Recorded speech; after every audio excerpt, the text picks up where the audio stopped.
I'm addicted. And the carnival a bacchanal, a bacchanal, a carnival is so much pretty girl, it's unbelievable. When you see the crowd of people and the music, boom, girl, I make it hits up, turn and twist up. When the man just a grip ya, to the ragga calypso, the music, is this a carnival or this a bacchanal? It can't be no carnival. Is this a bacchanal or this a carnival? It can't be no bacchanal. Hey, Eastern Parkway, fully body. Say the woman and man, them a move to the rhythm section as ba-dum, ba-dum, Miami. Hey, the people down in England, every man to a woman, every woman to a man, them a move to the drum section. Ba-dum, ba-dum, is this a carnival or this a bacchanal? It can't be no carnival without any Is this a bacchanal or this a carnival? It can't be no bacchanal, Lord. Well, I done book me ticket. I'm going to Trinidad. My girlfriend say you're wicked. Oh, but she behaving bad. She asked the purpose of this trip. I don't want trouble. Baby, you know I miss Smokey and Bumpy doubles. And the carnival, a bacchanal, a bacchanal, a carnival is so much pretty girl, it's unbelievable. And you see the crowd of people and the music. Boom. Girl, I make it hits up, turn and twist up. With the man, them a grip ya, to the ragga calypso, the music. Is this a carnival or this a bacchanal? It can't be no carnival. You know what I mean? Is this a bacchanal or this a carnival? It can't be no carnival, Lord. Boom! And the carnival, a bacchanal, a bacchanal, a carnival is so much pretty girl, it's unbelievable. When you see the crowd of people and the music. Hey, whoa! Girl, I make it hips up, turn and twist up. When the man them a grip ya, to the ragga calypso, the music. Again, wait. Carnival, a bacchanal, a bacchanal, a carnival is so much pretty girl, it's unbelievable. When you see the crowd of people and the music. Wait a minute, no. Girl, I make it hips up, turn and twist up. When the man just a grip ya, to the ragga calypso, the music. Fresh that. What happens in the party? Oh yeah, what happens in the party? Come on. So anything that you see, oh yeah, please don't run tell nobody. My lips are sealed. It's time to get on and let yourself go. Do what you want, nobody will know. Your secret is safe with me. Begging all you who are new to this, please don't mind nobody business. Don't talk about what you see. Festival is our time to get on and unwind and do the things that we would not do normally. People with drinks in hand, some riding fine like sand. Make sure you understand that you can tell no one what happens in the party. Oh yeah, what happens in the party? Talk to me. Come on. So if you see Sharon wine with Stevie, oh yeah, even though she married, come on,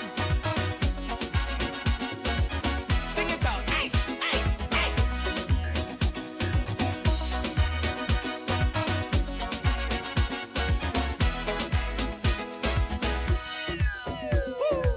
If people ask what went on in this fete, act like you're dumb and say you forget. I've got a case of amnesia.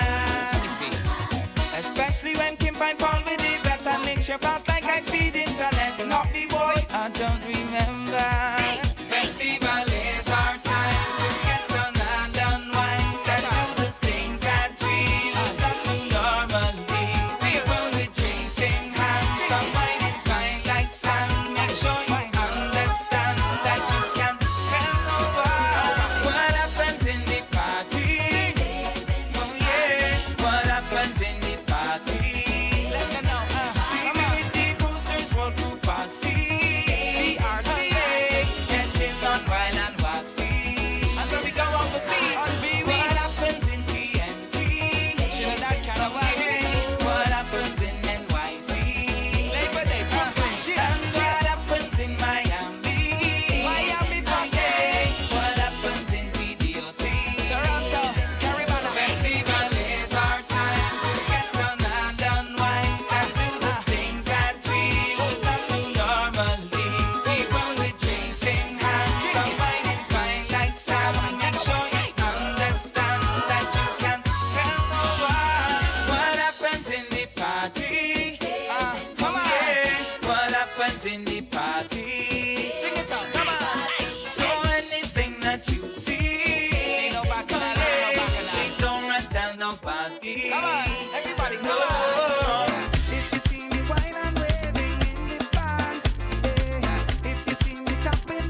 Me say 6 feet, 6 feet, 6 feet. Watch the Congo line when we cross.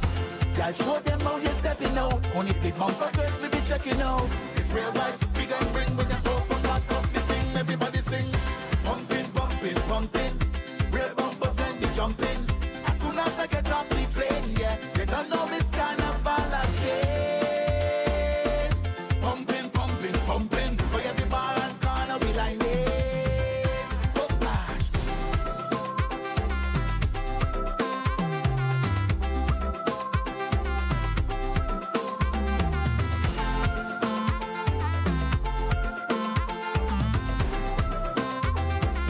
Be my crew. Just now we going jump out. Just now they gather ready to go it out. Just now we all over. They right round the corner. The world have to heal, yeah. Who can get them a go feel, boy? Put up your rod and flag. Everybody come and take it on back. Ha! Pumping, pumping, pumping. Real bumpers and they jumping. As soon as I get off the plane, yeah, they don't know it's carnival again. Pumping, pumping, pumping. By every bar and corner we line it. Oh gosh. Me say chip, chip, chip on the grass. Everybody coming with the pretty mass. Me say 6 feet, 6 feet, 6 feet. Watch the Congo line when we cross. Girl, show them how you stepping out. Only big bumper girls we be checking out. It's real vibes, big and bring with them open back up the thing. Everybody sing. Pumping, pumping, pumping. Real bumpers when they jumping. As soon as I get off the plane, yeah, they don't know it's carnival again. Pumping, pumping, pumping. By every bar and corner we line it. If you're looking for some place to get away, welcome to paradise. Barbados so nice. Whether you're drinking rum or a pack of Kool-Aid.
Sharp vibes, yeah.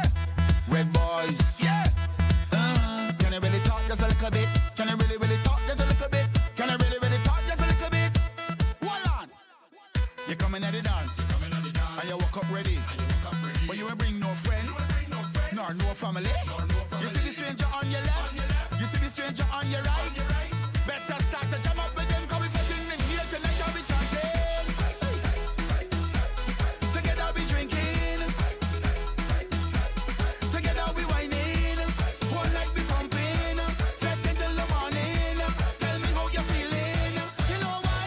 All away in the carnival, all away in the festival, all away in the bacchanal, all away. Whatever you get, a wine on your bumper. The crowd push you over, we push him back.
Everyone, please be seated.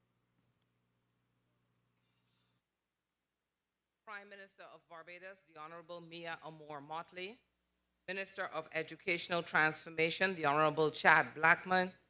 Cabinet Ministers, Members of Parliament, Permanent Secretary in the Ministry of Educational Transformation, Ms. Kim Bell, other Permanent Secretaries and Directors General, Chief Education Officer in the Ministry of Educational Transformation, Dr. Ramona Archer Bradshaw, Deputy Chief Education Officers, Founder and CEO of Harlem's Children's Zone, XQ Board Director, Mr. Jeffrey Canada, Chief Executive Officer of XQ Institute, Ms. Ruslyn Ali, and other officials of the XQ Institute, President of the Michael P. Murphy Studios, Mr. Michael Murphy, designers, architects, engineers and contractors, distinguished guests, sponsors, and ocean champions, senior education officers, officers and officials of the Ministry of Educational Transformation, principals, teachers, students, specially invited stakeholders of education, members of the media, community members, members of the public, and ladies and gentlemen. Welcome to the much anticipated launch of the Oceana Innovation Hub. Oceana has emerged as a result of a partnership formed between the Government of Barbados and the XQ Institute, fueled by the visionary leadership of our Prime Minister, the Honorable Mia Amor Motley.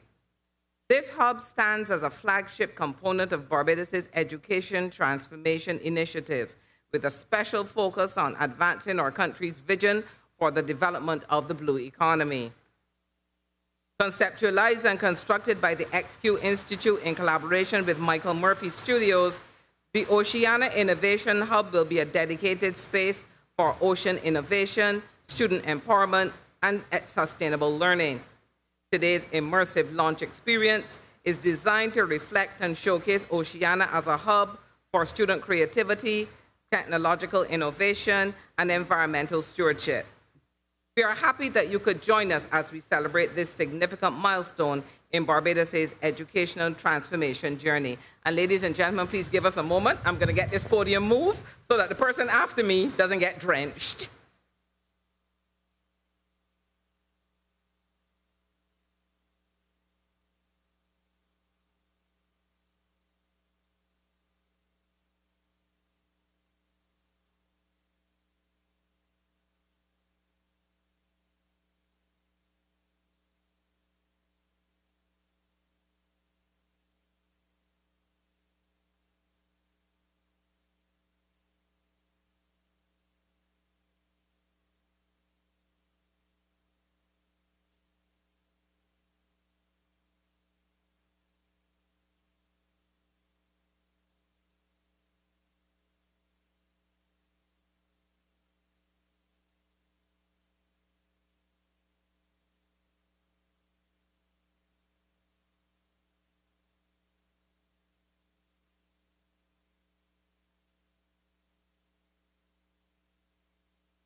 Hello? Oh, there we are.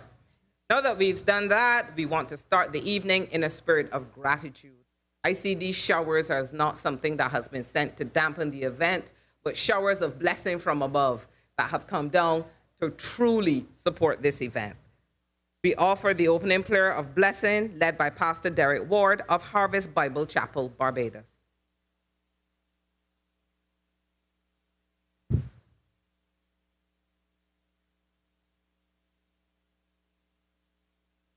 Good evening, ladies and gentlemen. Let us all stand for prayer.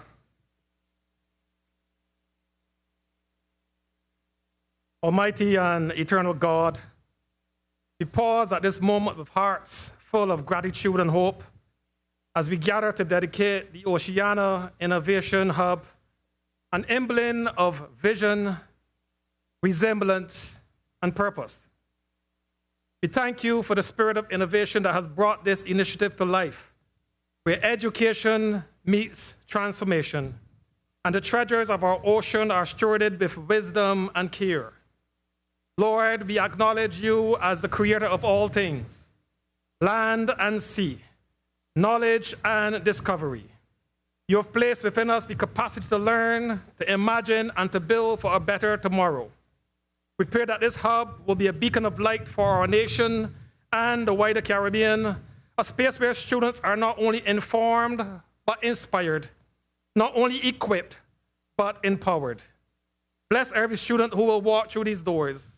May their minds be ignited with curiosity, their hearts rooted in compassion, and their hands committed to sustainable innovation. Bless the educators, researchers, and leaders who will shape minds and steward resources here. Grant them insight, integrity, and endurance. May this place echo with the sounds of collaboration, creativity, and care for our environment, our communities, and the generations to come. And now, Lord, we entrust this new beginning into your hands. May your favor rest upon this institution. May it rise to meet the challenges of our time with courage, and may it serve as a faithful steward of the gifts you have entrusted to us. These things we ask in your holy name, Jesus Christ. Let everyone say, Amen. Everyone, please be seated. Thank you so much, Pastor Derek Ward of Harvest Bible Chapel, Barbados. Thank you for those inspiring and uplifting words. A little housekeeping. At this time, we want to recognize the wonderful steel pan music of the St. Leonard's Boys Secondary School Orchestra. Yes.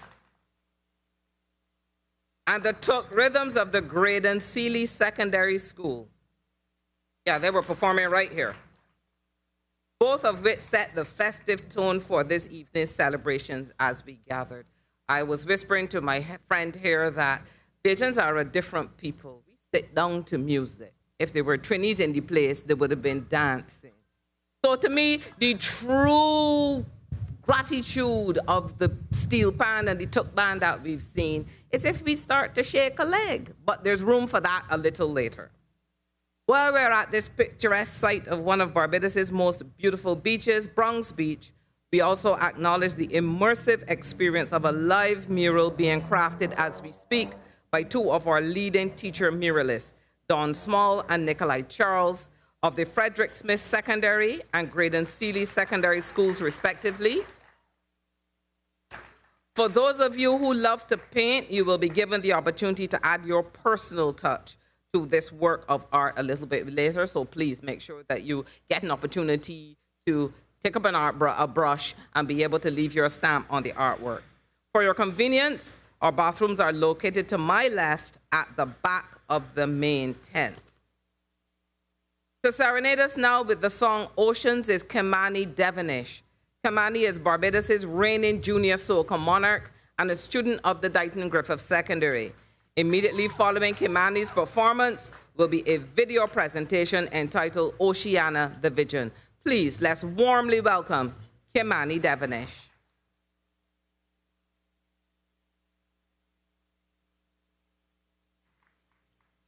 Good evening, everyone.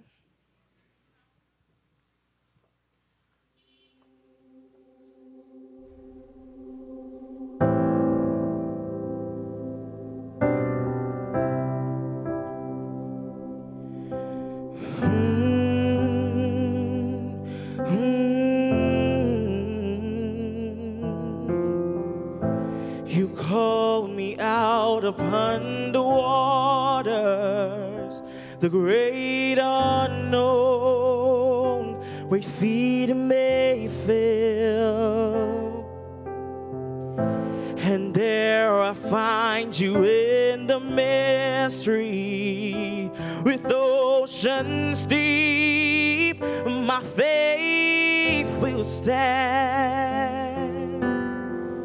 So I would call upon your name and keep my eyes above the waves. When oceans rise, my soul will rest in your embrace, for I am yours and you are mine. Oh, oh,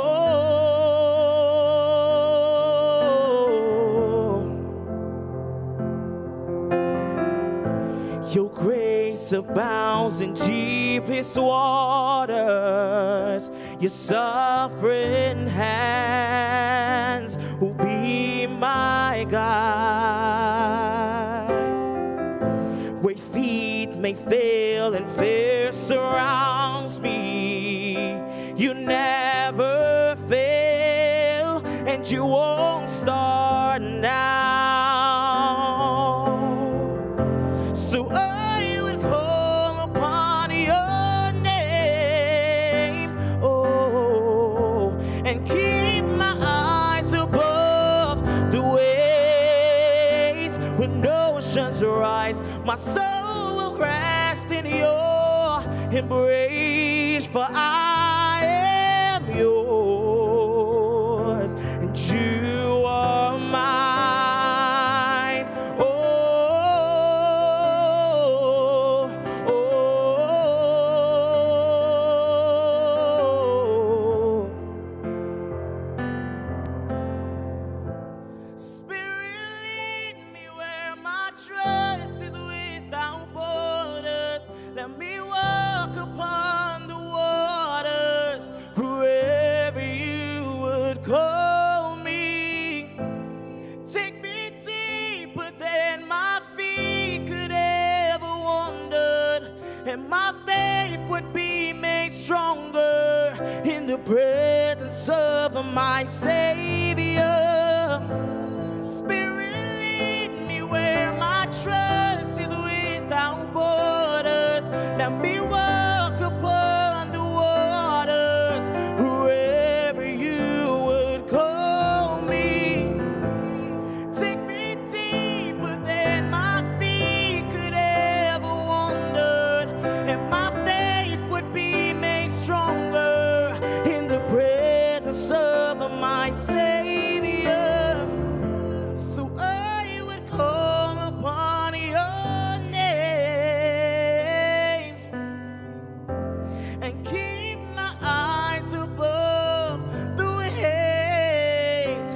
When oceans rise, rest in your embrace, for I am yours, and you are mine. Thank you.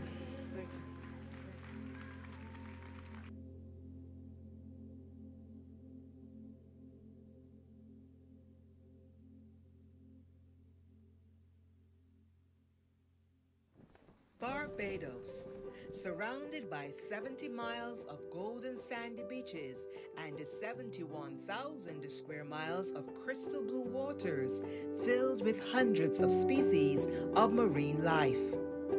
But beneath the beauty lies a pressing challenge. Climate change is no longer a distant threat. Rising sea levels, stronger hurricanes, water scarcity. These aren't tomorrow's problems. They are today's realities for Barbados. How do we prepare young Bajans for a dynamic, globalized world in light of these climate realities? Barbados has boldly answered the call. Meet Oceana, today's climate resilient school built for the future. As a young person, I am very concerned about climate change because to me, it feels like those who are not affected do not care at all. Those who are affected do not seem to care enough.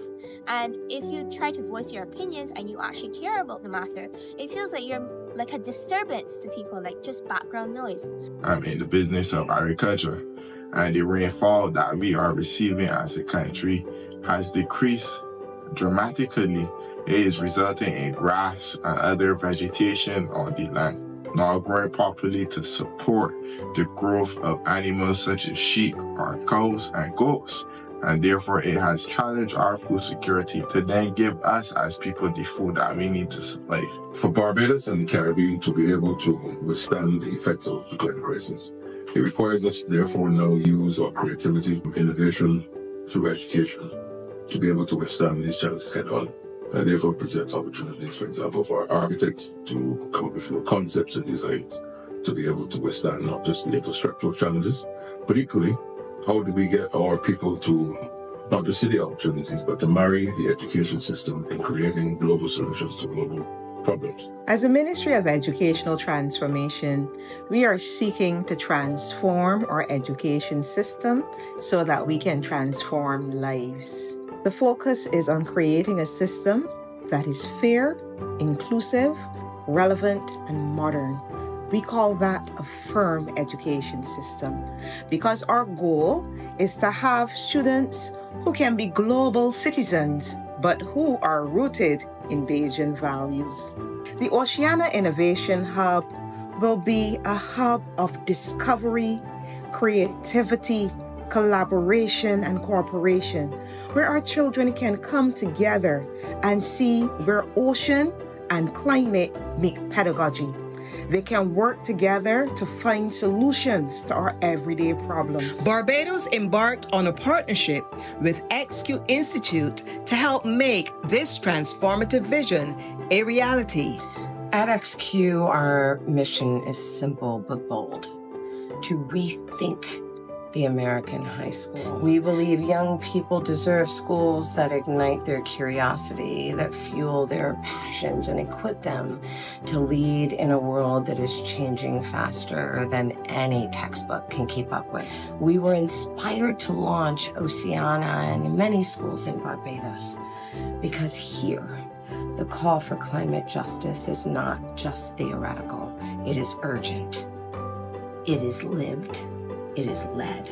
Oceana broke ground last August on the site of the old Coastal Zone Management Unit on Bay Street, a stone's throw away from the Garrison Savannah, Barbados' first line of defense against invaders. Today, Oceana forms part of our defense against climate change. The concept of the project came from what's known as the chattel house in Barbados. The chattel houses, they were built out of wood, very simple structures. They had steep, sometimes pyramidal roofs to address the heavy rainfall and the hurricane force winds of the country. These were adaptable, flexible, breathable buildings made of local materials or natural regenerative materials. We wanted to replicate that. We wanted to sort of learn from that and build a new design, which was an update on the chattel house. It's also a kind of reminder of the built-in intelligence that is harvested right there on this site and from this very place. We want to make sure the building is using as little energy as possible. So it's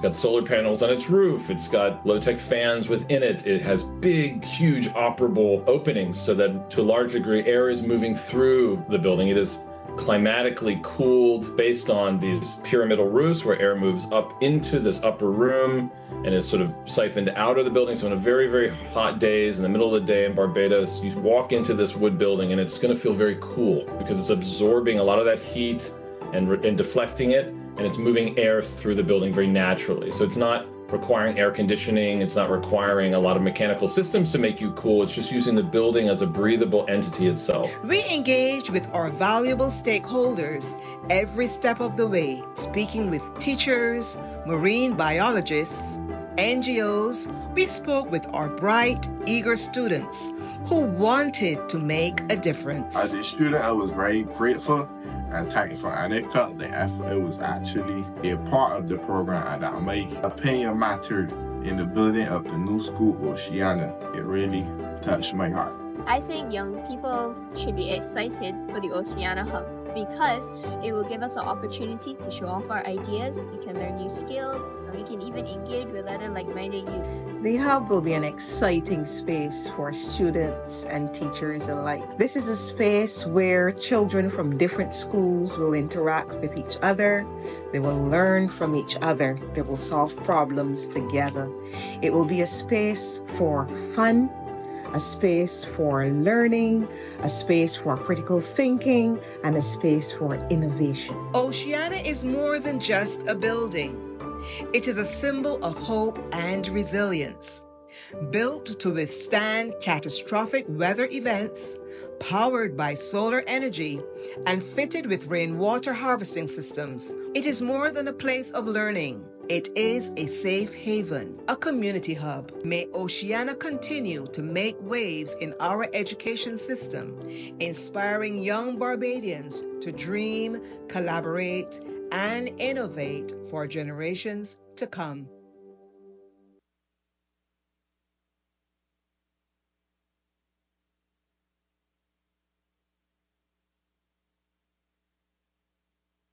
The story of Oceana unfolds so beautifully through that video, and I was particularly heartened by how they used local knowledge as a homegrown solution to providing this space.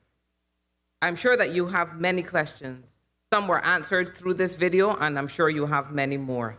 And as the evening unfolds, the purpose of this initiative in Barbados' educational landscape will become even clearer and more meaningful. Once again, let's thank and warmly acknowledge Kimani Devonish for his stellar performance of the song Ocean. Doesn't he have an amazing voice?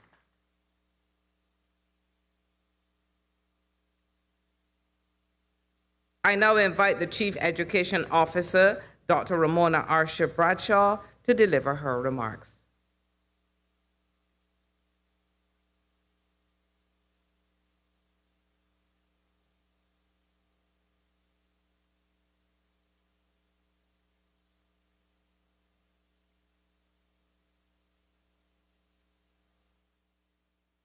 Thank you, Master of Ceremonies.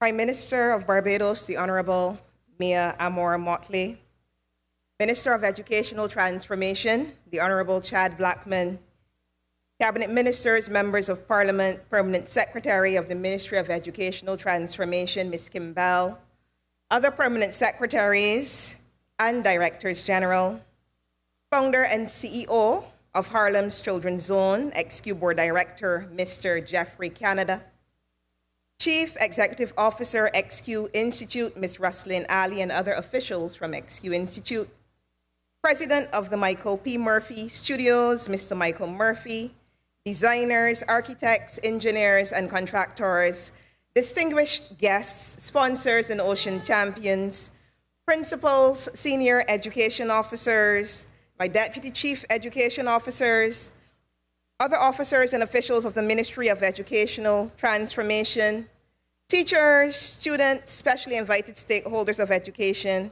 members of the media, community members, members of the public, ladies and gentlemen, good afternoon all. Good afternoon all. It is both a pleasure and a privilege to stand here with you in this very historic moment at the convergence of a dream turned to reality. Today we launched the Oceana Innovation Hub, and I want us to feel the full weight and the full flight of what this means. This isn't just a building, it's a generational turning point. It is a promise to our young people, a signal to the region, a declaration to the world that Barbados is not waiting on permission to lead. 2 years ago, this was just a spark, an idea born out of conversation, a calling, a belief that education in Barbados could be more, that it must be more. What if we built a space where young minds could sit in a classroom and create solutions to the most challenging problems of our time? What if climate literacy wasn't an elite privilege, but a birthright? What if ocean literacy wasn't sidelined, but centered? Today, the what if has become the what is. We have the Oceana Innovation Hub, a hub that is unlike any other in the Caribbean. The hub it's the first of its kind, a gateway for the people of Barbados, especially our youth, to explore the wonders and realities of the ocean, to learn not only how to adapt, but how to lead. It is where climate and ocean meet pedagogy, where education meets equity, and where passion meets possibility. Let us be clear, Barbados is not just a small island developing state. Our Prime Minister always says that Barbados is a large ocean state. We are not immune to the effects of climate change. The rising tides, the coral bleaching, the unpredictable weather, and ocean acidification are not distant threats. They are already knocking at our doors. However, Today, we respond with action, with imagination, with infrastructure that is for learning and infrastructure as learning. The Oceana Innovation Hub, as I said before, is more than a building. It is a transformational space, a space where young minds will not just absorb knowledge, but they will co-create it. A space where science meets storytelling, where innovation meets identity, where global thinking meets local doing.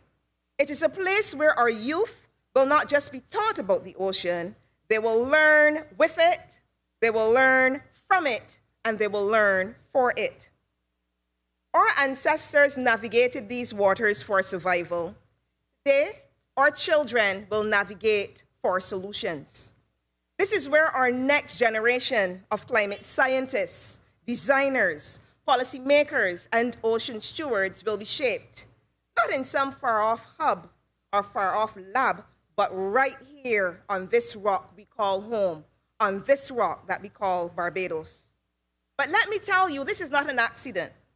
This project is testament to what can happen when visionaries, like our Prime Minister and others, come together. When the Ministry of the then Education, Technological and Vocational Training joined hands with the XQ Institute, we began a journey to rethink what school could be, to challenge outdated norms and dare to dream of a system that is inclusive, locally specific, globally competitive, and project-driven. Together, we imagine a space where students don't just memorize facts, but they solve real-world problems. Where learning is not confined to a classroom, but spills into the coastlines, coral reefs, and into our communities. The Oceana Innovation Hub today stands as a gateway to discovery, a home for innovation, and a catalyst for climate-conscious education. To the youth of Barbados, this is your space. This is your time. Whether you dream of becoming a marine biologist, a climate policy leader, an ocean tech innovator, or a storyteller of young people's relationship with the sea, the Oceana Hub belongs to you. To our educators, policymakers, and community leaders, this is a call to reimagine how we teach and how we lead, how we prepare our young people for a future that is filled with both uncertainty but opportunity. To the world, take note. Barbados may be small in size, but we are vast in vision. From the front lines of climate change, we are not waiting to be saved. We are leading. We are building. We are transforming our education system so that it can transform our future. And to the team at the Ministry of Education, the minister, the dreamers, the planners, the late-night Zoomers, the funders, the builders, the believers, this is our triumph. Your unwavering dedication has turned an ambitious idea into a national milestone. Barbados, let us be clear-eyed about our future. Climate change is here. The stakes are high, but so too is our capacity to respond. Ladies and gentlemen, I thank you.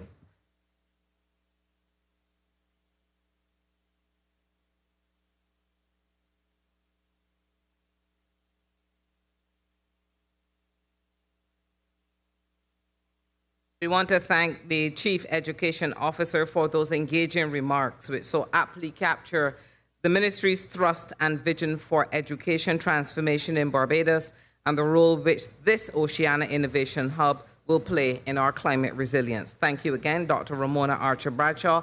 Please.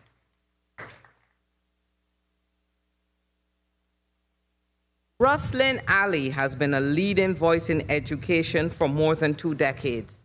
In 2015, she and Laureen Powell-Jobs co-founded the XQ Institute, the country's foremost organization dedicated to rethinking high school. She currently serves as XQ CEO and as Managing Director of the Education Fund at Emerson Collective. Ms. Ali began her career at the law firm Shepherd Mullin before moving into leadership positions at the Advancement Project, the Broad Foundation, the Los Angeles Unified School District, and the Children's Defense Fund. She was also the founder of Education Trust West in California and the VP of Education Trust in Washington, D.C. Before joining the Emerson Collective, Ms. Ali served as Assistant of Education for Civil Rights during the first Obama administration and is widely credited with reinvigorating civil rights enforcement in U.S. education. Please, let's put our hands together and warmly welcome to the stage Ms. Ruslyn Ali to give her remarks.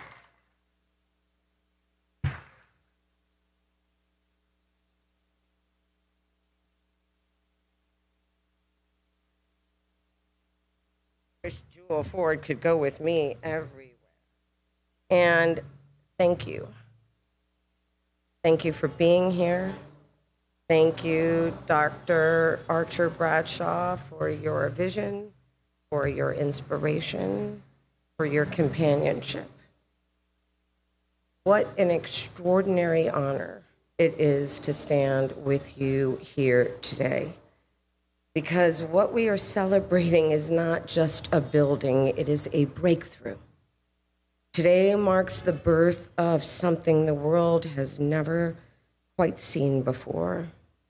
A school where climate resilient design and cutting edge pedagogy don't just coexist, they converge to ignite something entirely new, where architecture and instruction align, where the walls teach, the windows model, the air itself reminds students of the future they are being prepared to lead. And to the global force behind this vision, Prime Minister Mia Mottley. Few leaders have done more to center both climate justice and educational transformation on the world stage than you have. You have made it unmistakably clear the climate crisis is not tomorrow's threat, it is today's mandate. And it demands bold, systemic, imaginative action. Our partnership with the Prime Minister in this extraordinary country has emboldened us to think bigger, act faster, and believe more deeply in what becomes possible when equity, when sustainability, and vision align. At XQ, our mission has always been about more than rethinking classrooms. It's about rethinking what school is, what it does, and most importantly, who it is for. We believe school must be a place where young people practice power, where they design, build, test, and reflect the very skills they'll need to lead in an era of accelerating complexity. And here, in this extraordinary Oceana Innovation Lab, that philosophy comes alive in form and in function. Oceana is not just climate resilient, it is instructionally radical. Here, students will study passive cooling not from a diagram, but in the breeze. They'll calculate solar output not on worksheets, but from their own rooftop. They'll engage with circular design, sustainable food systems, storm water harvesting, regenerative materials, all as part of their daily school experience. Oceana is what it means to learn by doing, to solve real problems, to prepare not just for college or career, but for the world as it is and as it must become. Because this isn't just a building, it is a manifesto, a declaration that education and sustainability are not separate ambitions, but shared purpose. That learning shouldn't be interrupted by disaster, but be inspired by it. that we can build schools that don't just protect students, but prepare them to thrive, to innovate, to lead. Here in Barbados, you've done what few have dared to do. You've merged urgency with imagination, infrastructure with instruction, form with moral function. What we've created together is nothing short of revolutionary. We at XQ and Emerson are so proud to be in this work with you. And to every architect, educator, policymaker, parent, and student who brought this to life, thank you. To Jeff Canada, one of XQ's founding board members who shaped my thinking and my courage from the very beginning. Thank you for teaching the planet what it means to lead with heart and rigor, for creating a global model, 97 blocks with the Harlem Children's Zone, reminding all of us that schools don't just exist in isolation, they live inside communities. And to everyone here who helped Oceana exist, you helped redefine the possible. Thank you for building something that doesn't just resist the storm, but rises above it. Thank you for proving that we can build a better world starting here, one school at a time. Because when we imagine the future of education, it looks like this: a school that teaches students how to learn and how to last, how to face uncertainty with clarity, how to connect purpose with practice, how to use their environment not as a backdrop, but as a laboratory for justice, for innovation, for lasting change. Now, to make this new to the world built environment, there was but one architect, a moral architect and designer, a genius really, that I could think to call. And that was Michael Murphy. From hospitals in Rwanda to lynching memorials in Montgomery, Alabama, and now to this groundbreaking lab in Barbados. Michael's work demands beauty, justice, and dignity in every detail. And today, alongside and because of the brilliance of WOHO, one of the few companies in the world that could manifest something this magnificent, with Anton, with Borja at its head. Today, this vision comes to life because of you.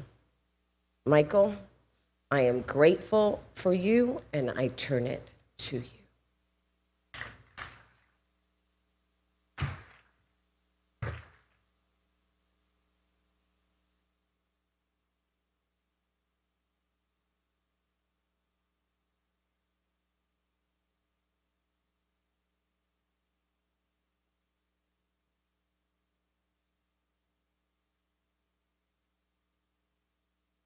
Thank you very much. Thank you, Ruslan, for that beautiful introduction.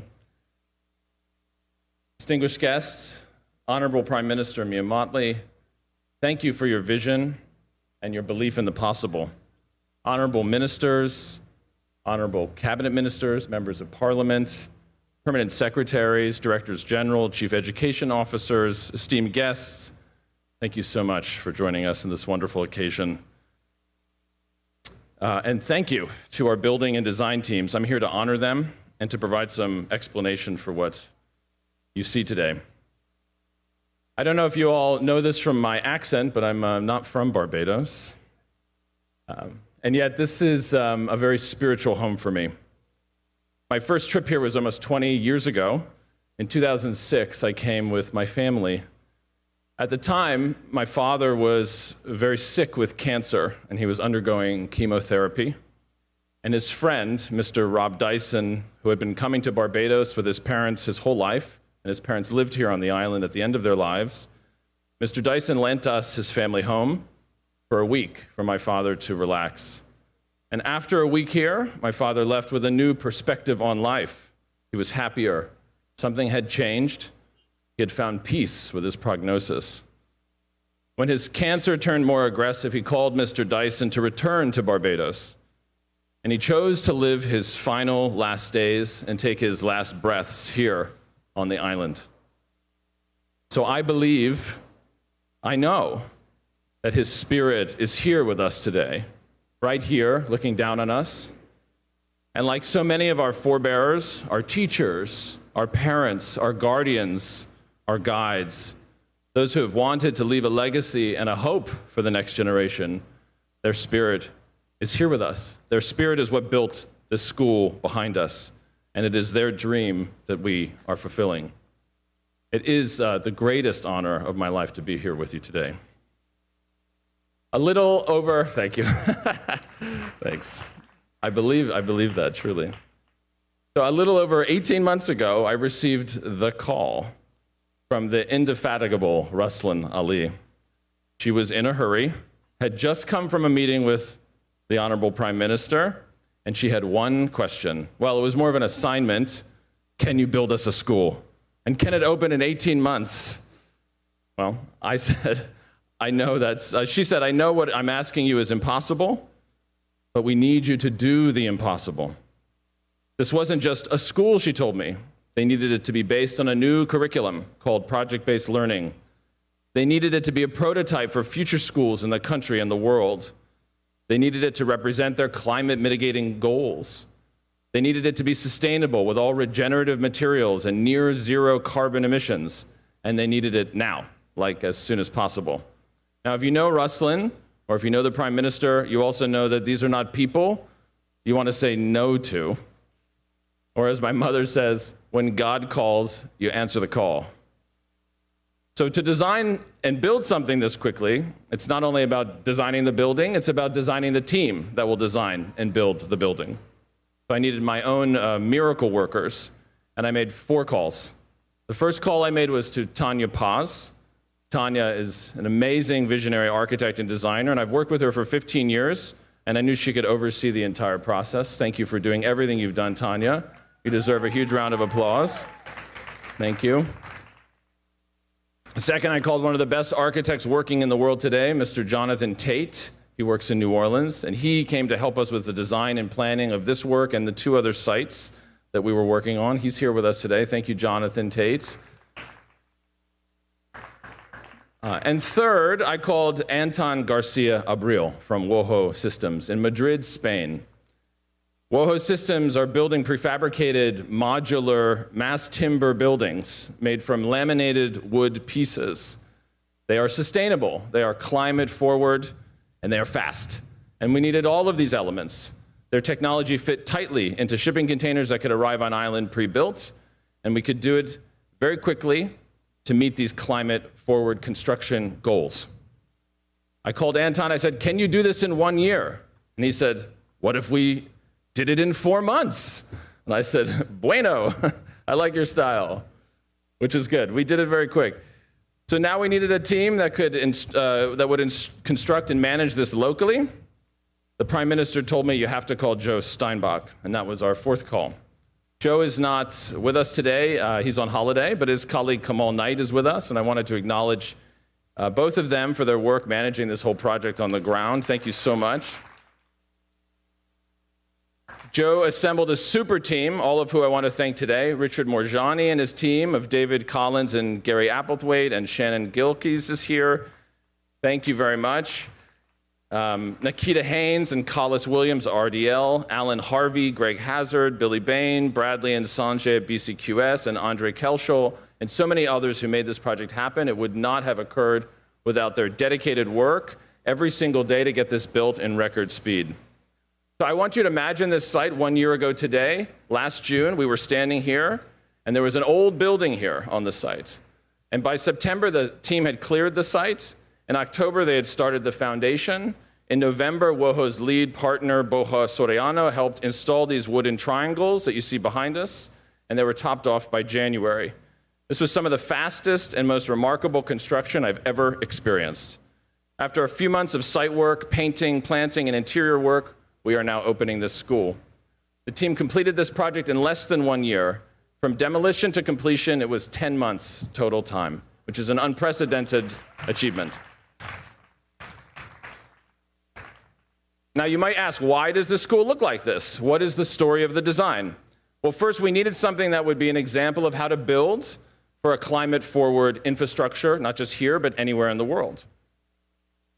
The primary inspiration for that was, as I mentioned in the video, actually right across the street, the Chattel House, a local building typology. And I thank Alyssa Amore Gibbons for that insight. Thank you for giving us that storytelling and helping us understand how powerful that is. So if we look at the Chattel House, we have all the intelligence we need. It breathes. These louvers allow the wind to come through when there's a hurricane. It makes temperature inside comfortable, and it responds to the climate and the weather that's here. The roof, why is the roof this way? These unique angled shapes on these houses, they break up the heavy winds of a hurricane. So our pyramid roofs, these are actually resisting hurricanes when those winds come. And third, look at the wooden boards on the facade and the colorful design. We took inspiration from the brilliant local artists of Barbados and samples from local houses to get this colorful palette. The Chattel House is filled with the intelligence and wisdom of this unique place in the world, and we wanted that wisdom for the school and for the island's future. You may ask some things about why is it wood, as the Prime Minister has. I'll take two things about wood construction. First, any regenerative and kind of climate-forward infrastructure, we believe, must be made of wood. It's a material that is grown and regeneratively grown. It can be regrown. It absorbs carbon. It doesn't emit carbon. And it can be made in these new ways to assemble very, very strong pieces of walls. What you see is what's called mass timber or laminated timber. It means small pieces of wood are laminated together in rows and then made into large panels that have their own structure. So behind you is an 11-meter or 33-foot span, a huge span. There's no steel in the building. It's all held up by these wood panels. Incredible infrastructure. It's very strong and sturdy. And it's the building of the past and of the future, the building material of the past and the future. So it works. When you go in there, the temperature will be cooler. When it's hot outside, you'll feel the air breathing and moving across your skin. There's no loud metal roof disrupting classes when the rain hits. The light, without any mechanical light, is very beautiful and effective. And you'll witness the water at the great view at the end. So a beautiful sense of seeing the horizon and this new school to inspire children. As has been said, we know this is not just a school. It's a prototype for a way of building that is designed in balance with our climate, with materials that are regenerative, that absorb carbon instead of releasing them, and which is replicable, scalable, and built with incredible speed. We see this innovation as a model for how we should build everywhere, anywhere, and Barbados is the pilot. And we're already starting that future. Today, we were at Chelston School. A new site will emerge with 40 of these triangles in the future, a new purpose-built building for 800 students. We'll also be working on restoring the old Ursuline convent and installing classrooms there. And countries from across the Caribbean are asking how they can get a version of what we're building today. As I look to the challenges we face in the future, climate change, carbon emissions, social inequities, failing schools and public infrastructure, what we have built here today is miraculous. It is a new way to build and a new methodology for how to think about buildings making us healthier, restored, climate prepared, with the fortitude to leave a legacy for our next generation. In a sense, to give us peace.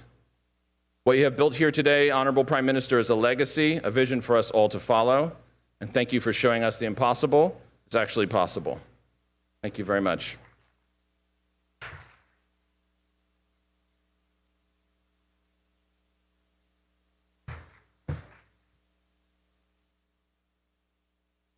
Thank you, Ms. Ali and Mr. Murphy, for sharing your experiences in working with this critical project, which we know will redound to our students' success.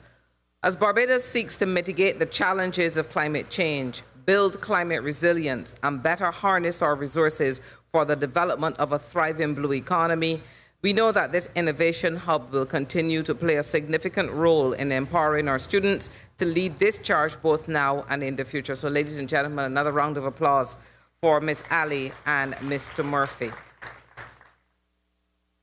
It now gives me great pleasure to invite the Honorable Chad Blackman, Member of Parliament and Minister of Educational Transformation, to the podium to share his remarks. Ladies and gentlemen, please, let's warmly welcome him.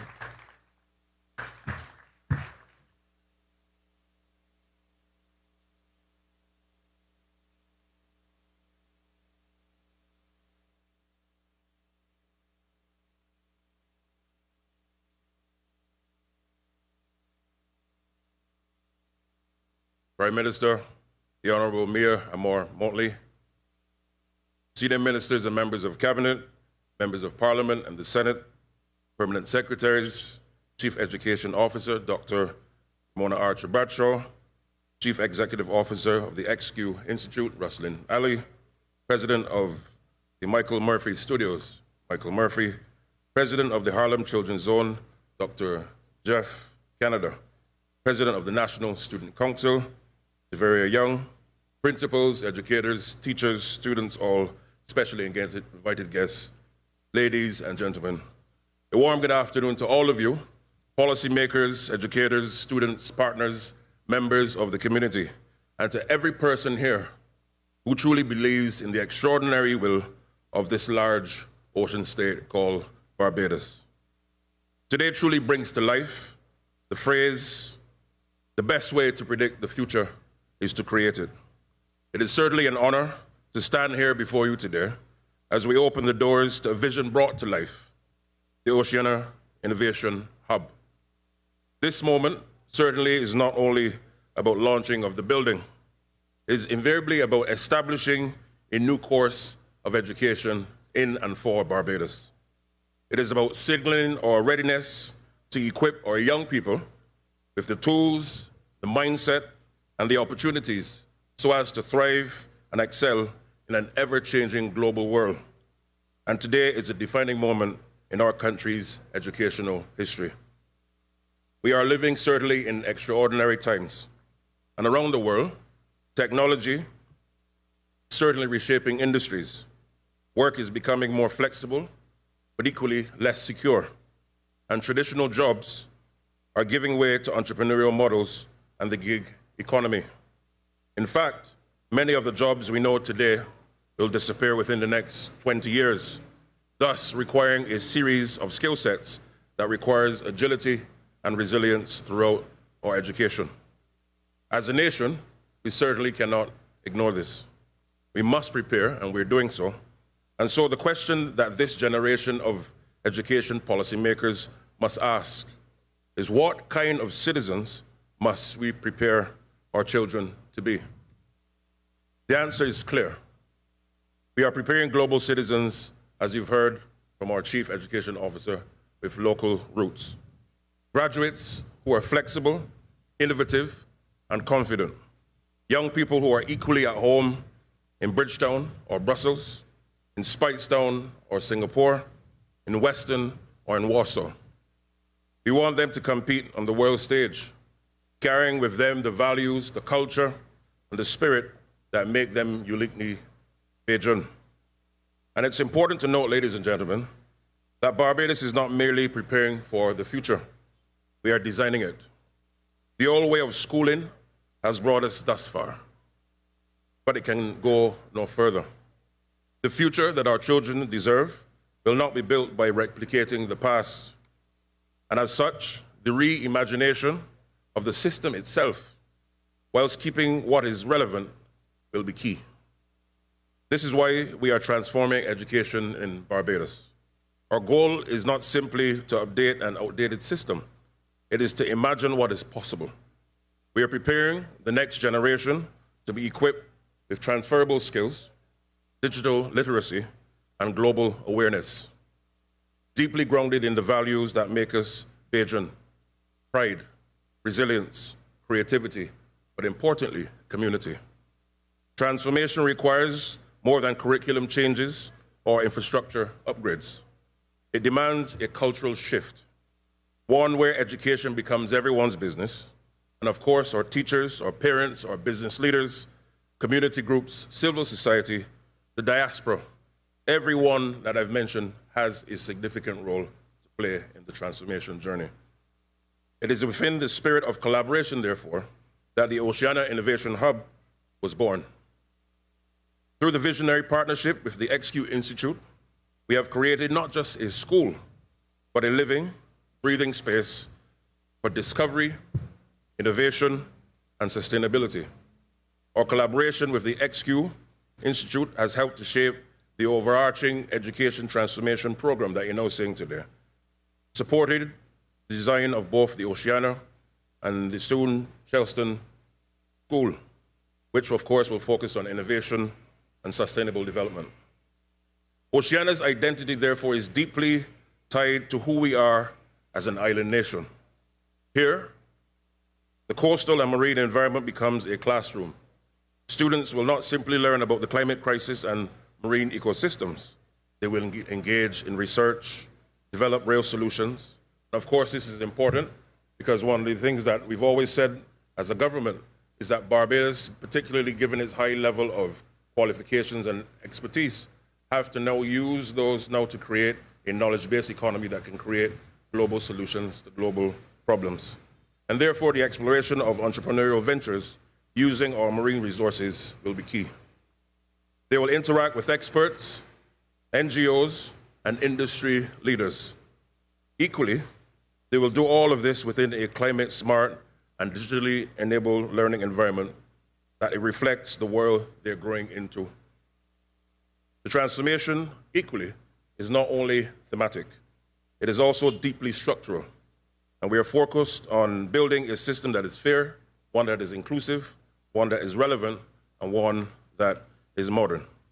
Thus, fairness in every child having the opportunity to achieve their God-given potential. Inclusivity, ensuring that gifted students, students with disabilities, and those from all socioeconomic backgrounds are supported and equally celebrated. Relevance, aligning what we teach with both our national development goals and global demands. And modernization, leveraging both technology and innovation to meet the needs of the 21st century. We therefore are prioritizing infrastructure and modernizing facilities because learning environments matter. They do matter. And we are pursuing digital transformation so as to close the digital divide and prepare the students for the digital economy, not just in Barbados, but around the world, anchored from Barbados. And we are therefore also deepening our commitment to inclusive access to quality education. Oceana's regenerative architecture, its rainwater harvesting systems, its mass timber design, as you've heard from Michael, all show that we can develop without destroying, and that education mustn't only prepare students to compete in the world, but equally to care for it. Let us also be very clear that whilst the climate crisis must continue to be addressed in global boardrooms, in parliaments, in congresses around the world, and also in international negotiations, it must be won equally in classrooms like this one, through innovation and solutions. Ladies and gentlemen, this is more than just a policy. It is a movement. Education transformation is no longer something that happens behind ministry walls. It is a national project and a national promise that every child in this country will not be left behind in a fast-moving world of which they must operate. Instead, they will be equipped to lead it. The Oceana Innovation Hub is a beacon of that promise. It is proof that when we partner with purpose and we invest in innovation, and when we believe in our young people unequivocally, we can build an education system that is truly world-class. As we celebrate this opening, let us all recommit ourselves to the work that lies ahead. And certainly there's a lot of work ahead of us. Let us continue to dream boldly, collaborate fearlessly, and act with dispatch and urgency. Because our children deserve an education that prepares them for tomorrow without losing who they are today. Let us also embrace this moment together as principals, educators, parents, and leaders, all as proud Barbadian and Caribbean citizens. Allow me, therefore, to say thank you to all of you who have made this possible. Of course, to our Prime Minister, thank you for your vision and your relentless pursuit of execution. To Senior Minister Duguid and his team, who at the onset were critical in this initiative. Minister McConney, for your leadership whilst you played your role as Minister for Education. And to our esteemed partners, XQ, Michael Murphy Studios, and to my ministry team and stakeholders who have all made Oceana the reality that we have today. May this hub, therefore, continue to be a source of inspiration, not just here in Barbados, but around the world, leading in transformation and delivery now and into the future. Thank you very much.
I am the voice of tomorrow, cleverly crafting future realities with bright eyes, wide open. Through me, you will see the possibilities of renewed spaces for both beauty and growth, fueling future prosperity. We're sand, surf, and ocean. We're turtle, fish, shell, and sea fan collide. There will reside new vistas for fresh, invigorating ideas. Let us collaborate. Let us communicate. Let us advocate, brainstorm, and curate. Let the innovation, ideation, and intentions of our 21st century brainwave mix an irresistible brew. Let us make like new opportunities that will spring fresh for growth in our blue economy. Because in community, learning will take root and grow in the new spaces where we meet. To debate the realities of climate change and the future of small island developing states. Hello to you from the North School, the South School, East, West Coast, City. We are all learners together, diverse yet alike, youthful, curious, carriers of light, willing to experiment. Excited to explore, to prove or disprove some point or the other, awaiting new aha moments. We will strategize and connect, proposing our suppositions for judgment as stakeholders congregate.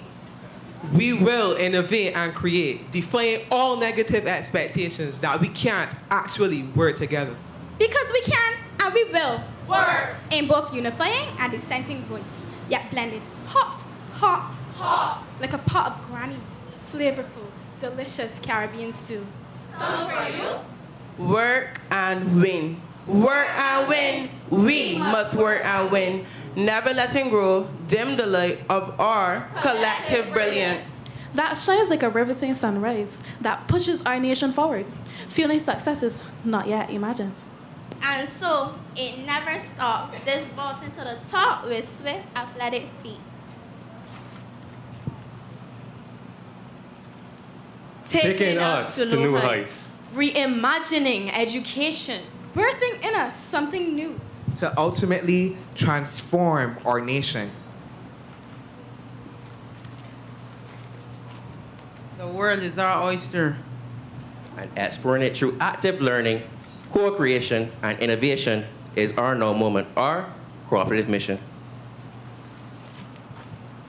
Like super youth, we will don fresh knowledge like caves, claiming flight on butterfly wings. To declare, we are ready. This is our moment to shine. This is our time.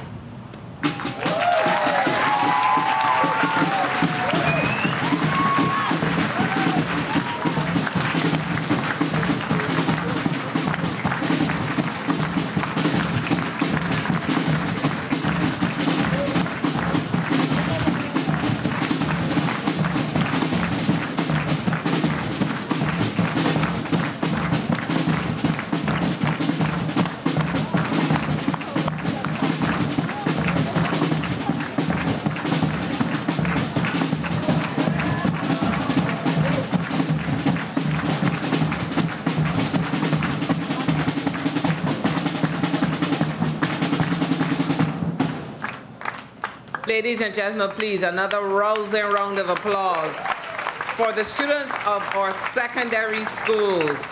The dramatic piece that you just witnessed, entitled Through the Eyes of a Child, was written by Dr. Denise Charles. She's the Education Officer for Arts at the Ministry of Educational Transformation. And it was directed by Ms. Stephanie Chase, Head of the Arts Department and Theatre Arts Teacher at Graydon Seeley Secondary School. The use of students from across our various secondary schools was designed to portray both line and execution. The power of creative teamwork, this type of collaboration will form a critical part of how students will engage with learning at the Oceana Innovative Hub. Ladies and gentlemen, please be seated. My apologies. Thank you, theatre arts students. Our keynote address will now be delivered at this time by the Prime Minister of Barbados, the Honorable Mia Amor Motley. Please let us acknowledge her as she comes to the podium.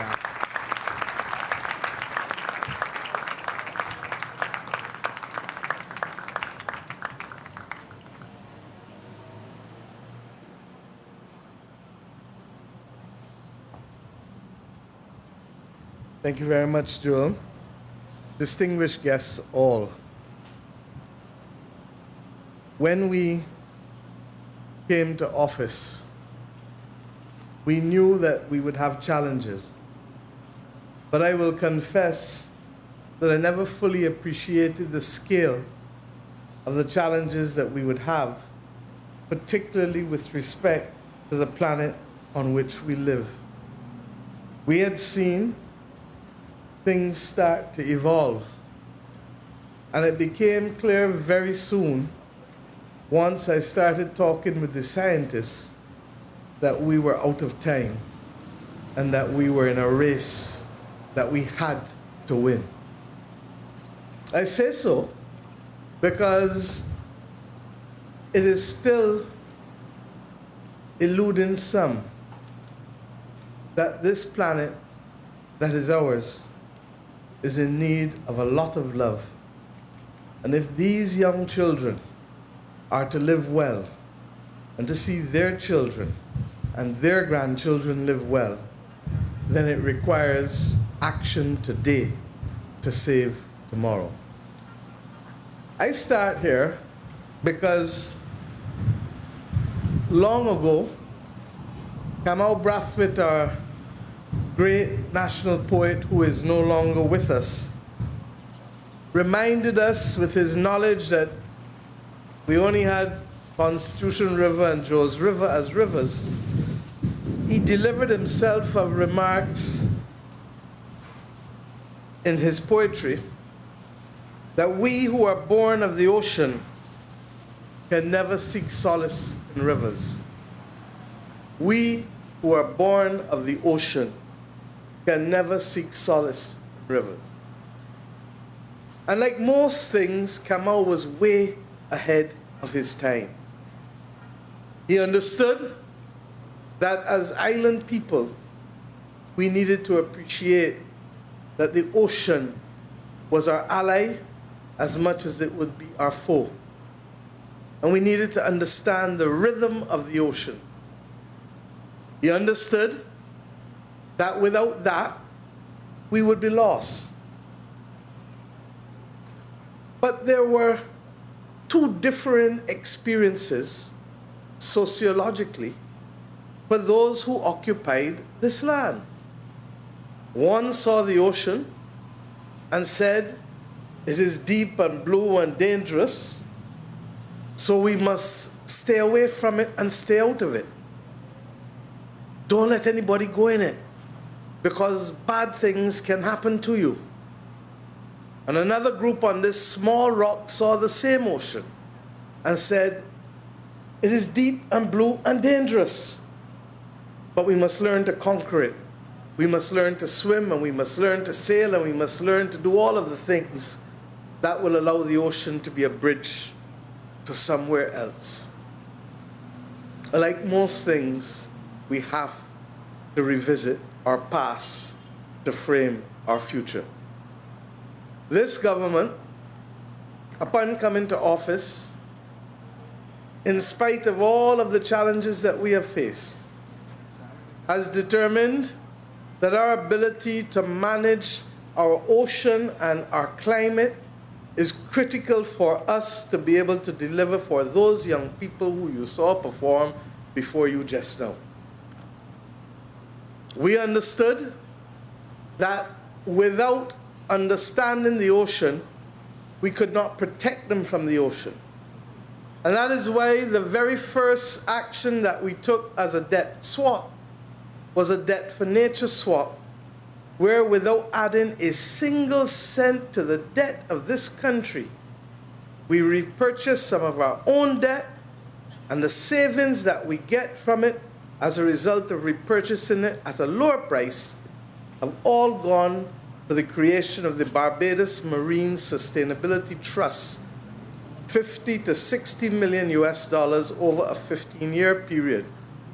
And that will allow us to understand what is out there, both good and bad, and how we can protect it and protect us from it.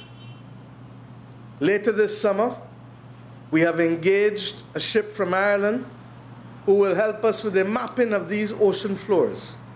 And you have heard many speak today about the fact that our ocean space is 434 times our land space.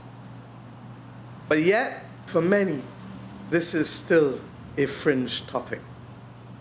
We determined that if we are going to change it from being a fringe topic to part and parcel of the reality of every Barbadian, where must we start?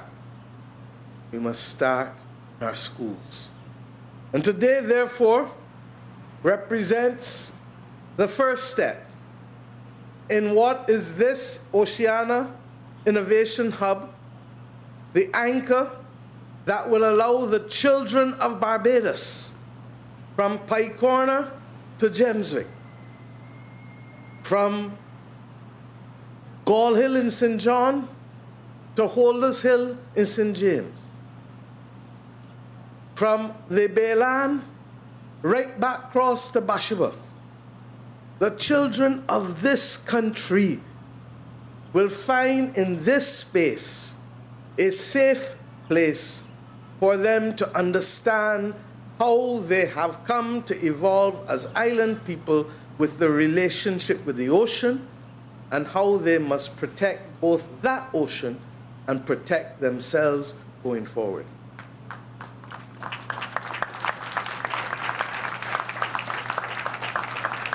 I know my country, and I say so because many will pass and see here and say, oh, this get built for fancy people from overseas.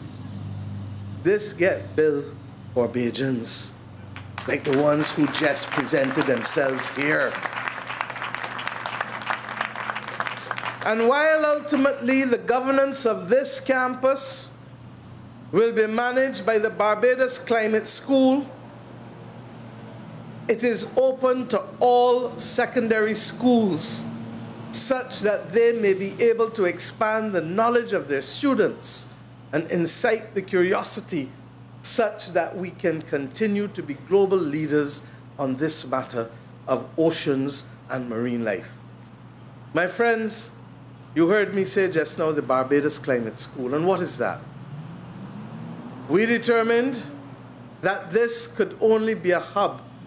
But if we are serious about being global leaders with Bajan roots, then we must prepare our students at all levels for both the green and the blue economy. Joe, that's why I told you that you're the most appropriately dressed this evening, because you reflect both the green and the blue. And the Barbados Climate School, which will be built at Charleston, you heard Michael speak about it, has come about as a result of a partnership with XQ Foundation, with Ruslin Ali and Lorraine Powell Jobs, recognizing that much of the work that they had been doing in climate was not in this space called the Caribbean, in spite of the fact that Ruslin is born of Trinidad, in Trinidad, and lived in Barbados. And we now know that Michael has a relationship that is deeper than most of us will ever have who have never visited with Barbados. These things don't happen by accident. It is divine providence. And I believe that we stand here recognizing that those children who will pass through those schools that we will now build, Barbados Climate School with this Oceana hub, will be able not just to protect this country and this ocean and this land, but will play a significant part in helping the world to be able to help save this planet.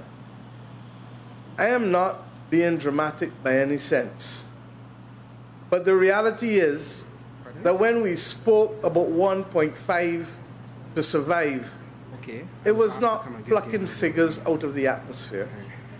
We in the Caribbean have seen what increased temperatures have done to us. The member for St. Peter is sitting right in front of me.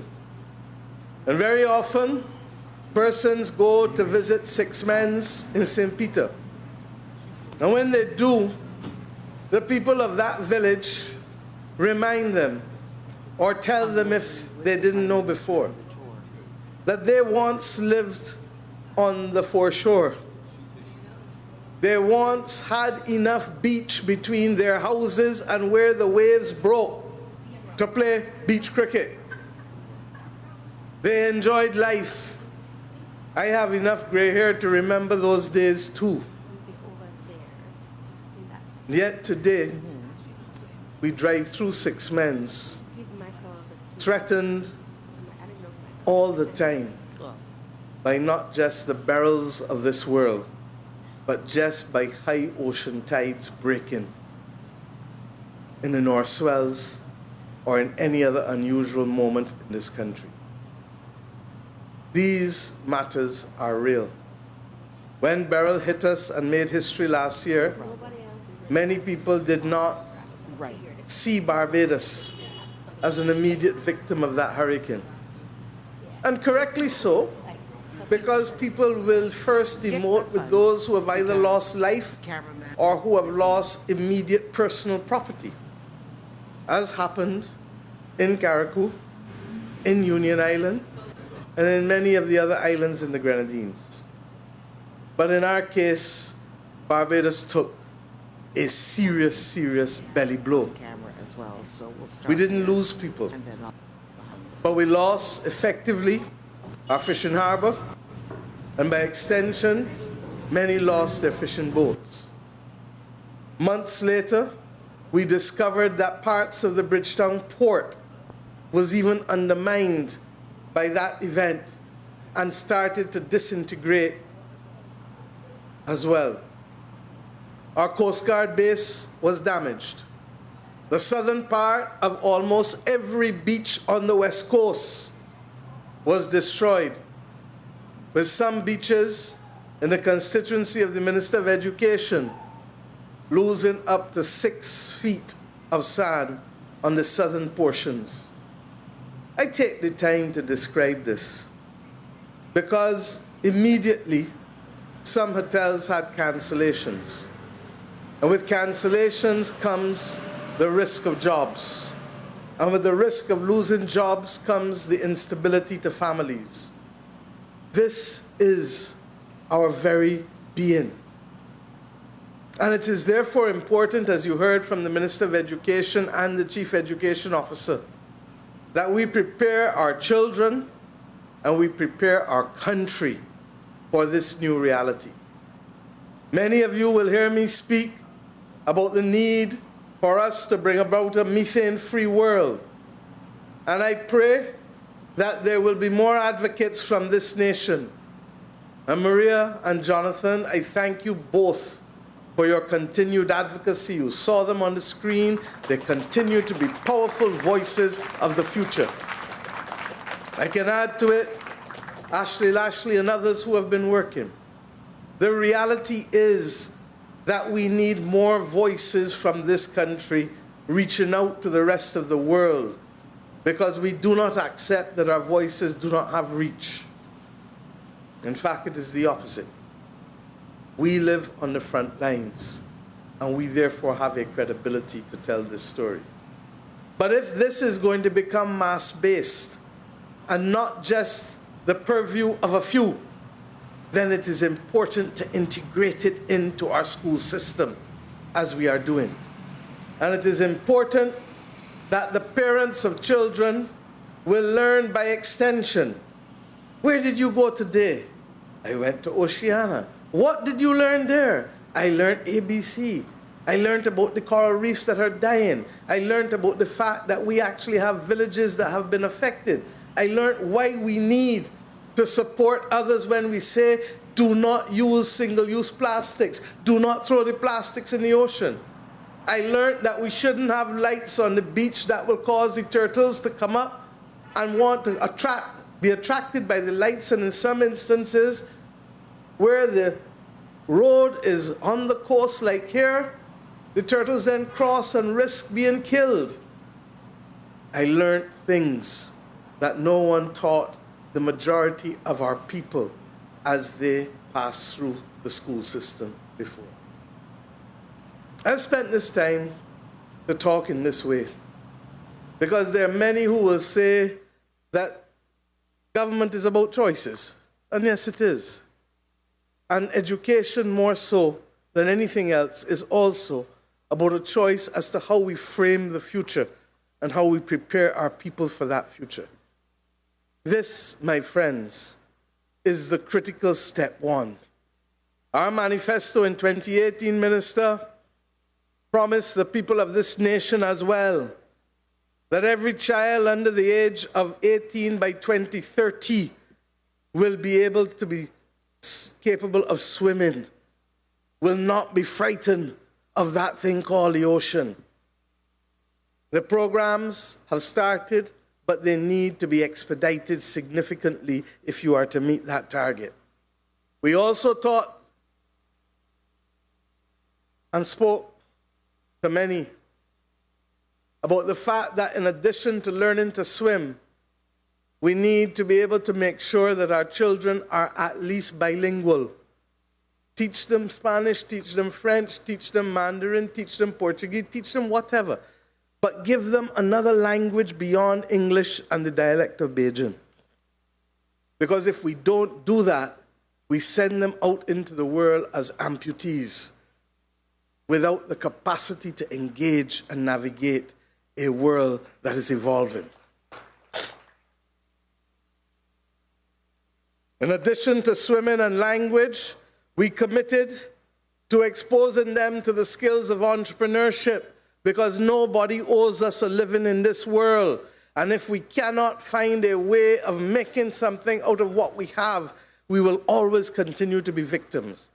And we taught as well, talked among ourselves about the importance of exposing each child without them necessarily having to become proficient, because they can become part of the audience, to be exposed to an artistic activity and to a sporting activity. I say these things because in this one piece of device, you can get all the information you need to know, so that what matters most is how we frame the character and develop the skills of our children.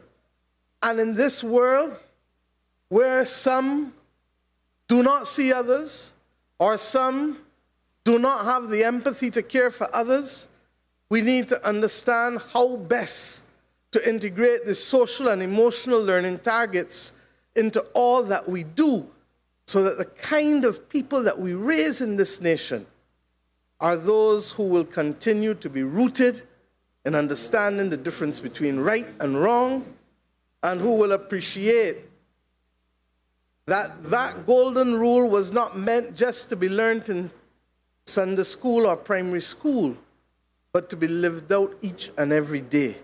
Do unto others as you would have them do unto you.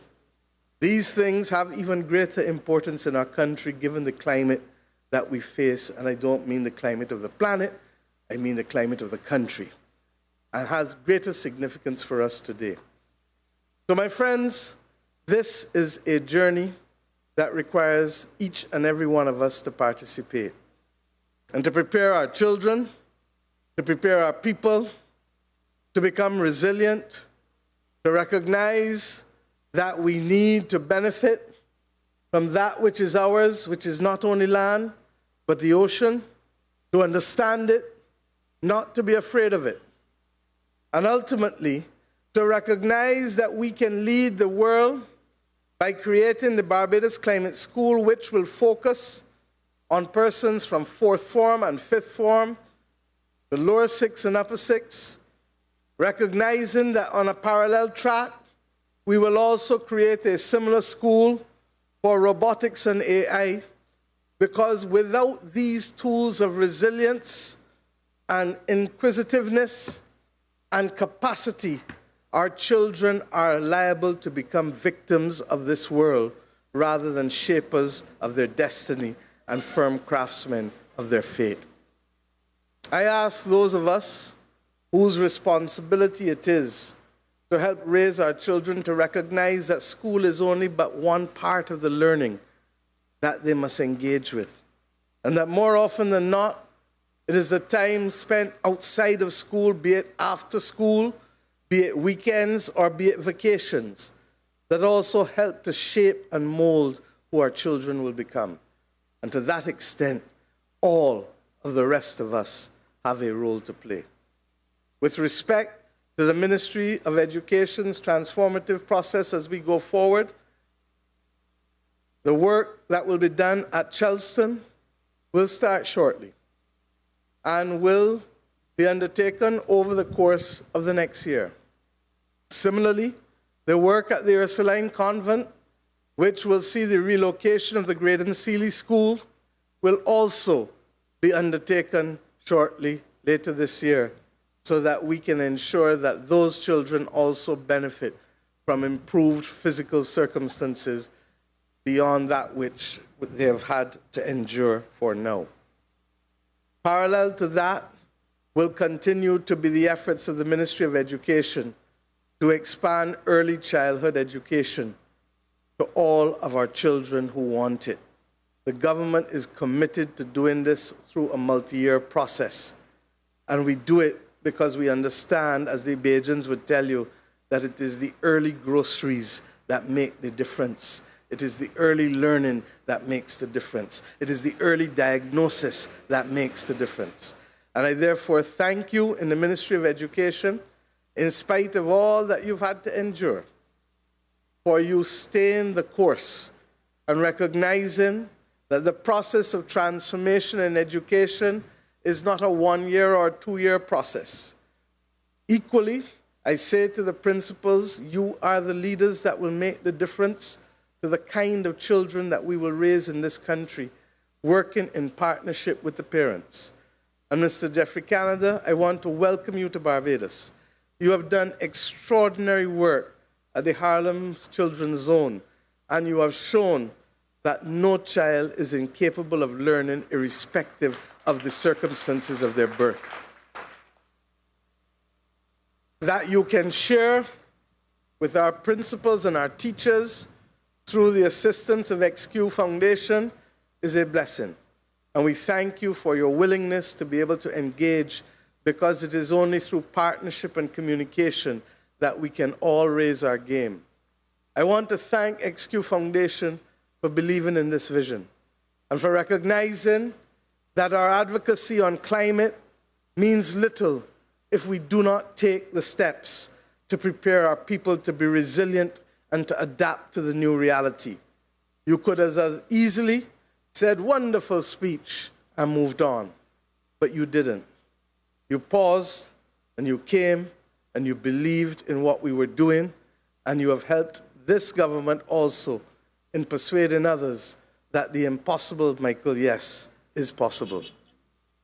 I want to thank you also for ensuring that the policy support to the Ministry of Education was provided over the course of the last 18 months with the provision of the assistance of both Renee Rattray, Dr. Rattray, and Ms. Jean Hastings, both of whom were critical in helping us frame out much of what we are doing in terms of our policy work.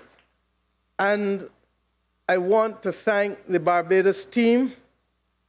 Michael, you called them all out, but it is not without my certain knowledge that they had much other work to distract them, but in spite of that, they remained focused on getting this job done to be able to show what is possible.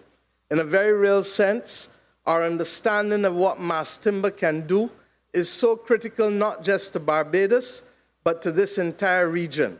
And if we can find the resources in Guyana and Suriname and Belize that will allow us to be able to have access to regenerative materials, that can allow us to build, as you said, the buildings of the past that have become now the buildings of the future, then we will be in a position to better protect our people.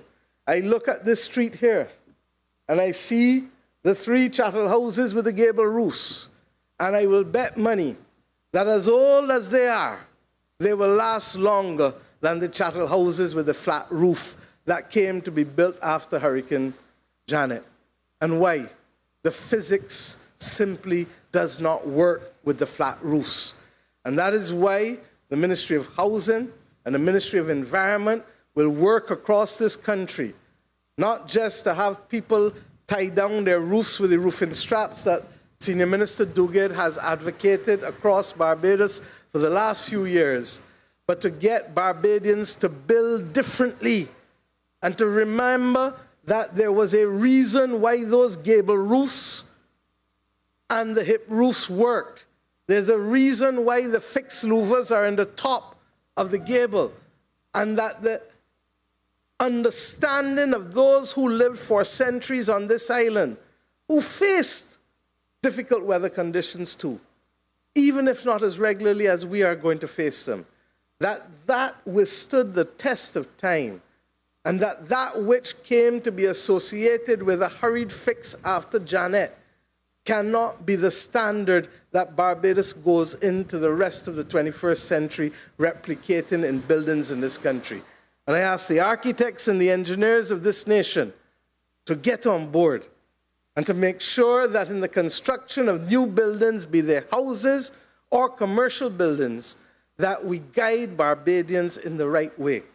I look forward to the building code becoming operational, building on the fact that we already have a large cadre of professionals who have a duty of care to their clients and who can certify that which is fit for purpose, while the government will accept responsibility for houses up to a certain value, recognizing that very often persons of low income cannot afford the professional fees that will protect them, and therefore the government must stand in the breach for them with respect to the quality of the types of construction that they will undertake. And finally, to the kids who performed, to Jonathan and Maria, and to people like Crystal who took the time to write the books that must tell the story, I say, this is your Barbados. This is your Barbados. You have a responsibility to be able to protect not just this country, but this country is not on the planet Mars. It is on the planet Earth. You cannot protect this country without protecting the planet Earth. This school is a representation in our confidence in you, that you can make that definable difference, not just to the people of this nation or to this region, but to the people of this earth. May God bless you, and may God give you the strength and the powers of discernment to know what you must do to ensure that we stay on the straight path to protect planet Earth. God bless you. God bless Barbados. Thank you.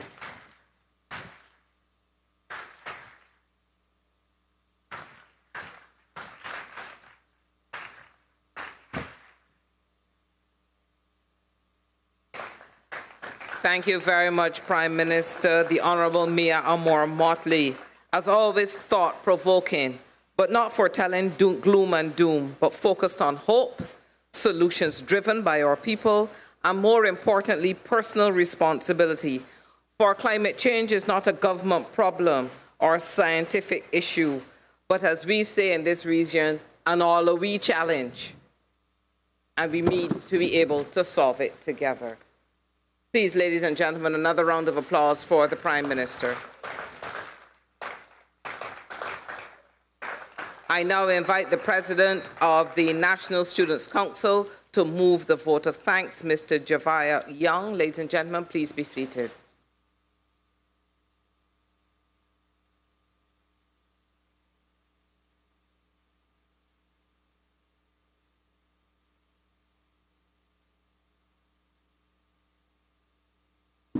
Master of Ceremonies, Ms. Jewel Ford, the Prime Minister, the Honorable Mia Moore Motley, Minister of Educational Transformation, the Honorable Chad Blackman, Cabinet Ministers, Members of Parliament, the Permanent Secretary in the Ministry of Educational Transformation, Ms. Kim Bell, other Permanent Secretaries and Director Generals, Chief Education Officer of the Ministry of Educational Transformation, Dr. Ramona Archer Bradshaw, Deputy Chief Education Officers, Founder and CEO of Harlem's Children's Zone, at-School Board of Director, Mr. Jeffrey Canada, Chief Executive Officer of the at-School Institute, Ms. Roslyn Ali, and other officials of the at-School Institute, President of the Michael P. Murphy Studios, Mr. Michael Murphy, designers, architects, engineers, and contractors, distinguished guests, sponsors, and ocean champions, senior education officers, officers and officials of the Ministry of Educational Transformation, principals, teachers, students, specially invited stakeholders of education, members of the media, community members, members of the public, ladies and gentlemen, good evening. Now, the protocol list is very long, but that's because there are a lot of persons that were involved in getting us where we are here today. Today is a special day for Barbados as we gather here to open a new chapter in our educational journey. Oceana represents transformation, and it also highlights the important work being done as a part of the education transformation effort. Events like this are important as they allow us to look into the future that young people like myself can enjoy once equipped with the adequate resources. Today reminds us of the goal and helps us to stay focused. No big task like this happens overnight. It requires hard work and commitment on the part of leaders and organizers. I would first like to thank the Prime Minister, the Honorable Mia Moore Motley. Today she informed us about how this is just the beginning of a very important effort by announcing the establishment of a school which will complement this hub. The Prime Minister's determination and dedication towards transformation in Barbados is important and will play a pivotal role in the continued development of our nation.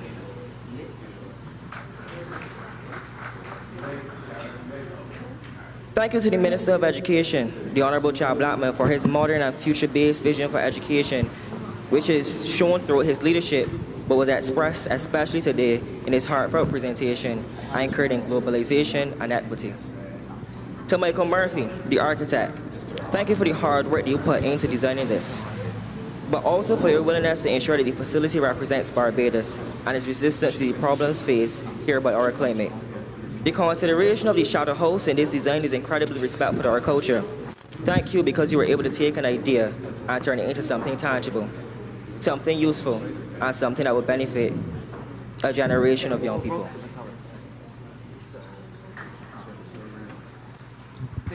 To the CEO of the XQ Foundation, Ms. Roslyn Ali, I'm not sure if she remembers, but I would have met her about 2 years ago on a panel at the Olympus Theater, where there was a presentation of a movie about practical-based learning.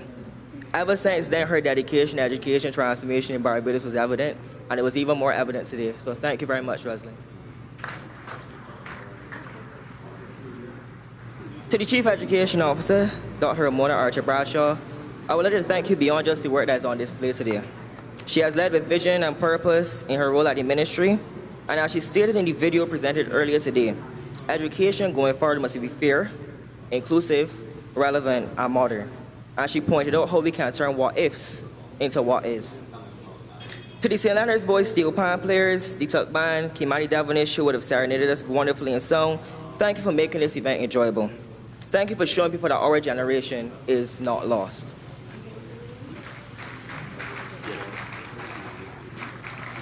To Chaplain Derek Ward, thank you for anointing this event. And also well done to Mr. Kevin Andy and Dr. Denise Charles and all others in the Media Resource Department who we can see at work here today for the hard work that we put into the presentation, which was able to effectively and efficiently summarize the hard work and the determination involved in getting us where we are here today.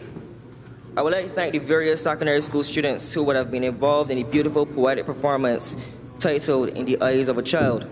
This is a strong reminder that young people do care about transformation and are willing to be a part of the process. In Barbados, unfortunately, we sometimes stigmatize schools. This presentation was proof that unity is strength and that there's way more that unites us than should ever divide us. To the staff in the Ministry of Education, Educational Transformation, thank you for the hard work and dedication put in behind the scenes and for pulling off such an elaborate and beautiful event despite the weather. I would like to thank especially Ms. Yvette Eswick, who is the coordinator, the focal point in the Ministry of Education Transformation for Student Councils, for obviously allowing me to have this opportunity. To the construction crew as well, I think I was almost forgetting them. Thank you for the timeliness that this project was able to be completed. You may not be here today, but we do appreciate the hard work. And finally, to the students who have given me this opportunity, and the executives of the Barbados National Student Council, Naomi Jordan is here from Harrison College, Shakir as well in his great red suit. I want to thank you for allowing me to be here today and allowing me to represent you. Everybody, please have a wonderful evening, get home safe, and thank you very much.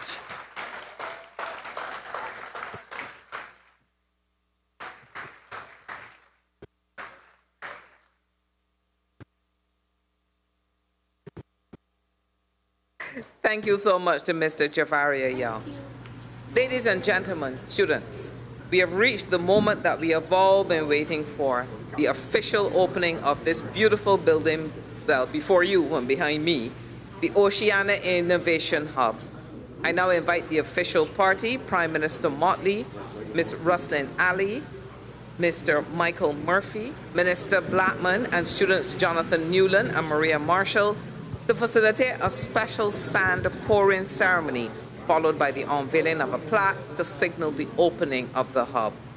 As the official party makes its way over to the entrance on my right, I invite you to follow their progress with our roving reporter Gaynell Marshall, and please also direct your eyes to the screen as we enjoy Song for the Ocean. Ladies and gentlemen, the official opening of the Oceana Innovation Hub.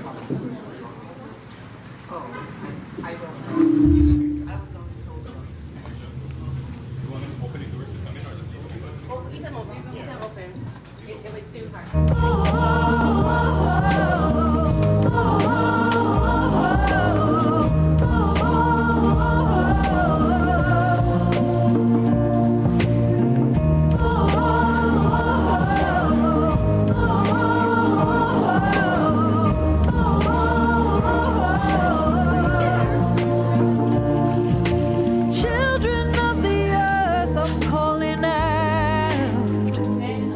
There's a mission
In a unique moment of symbolism, you just witnessed the pouring of the sand.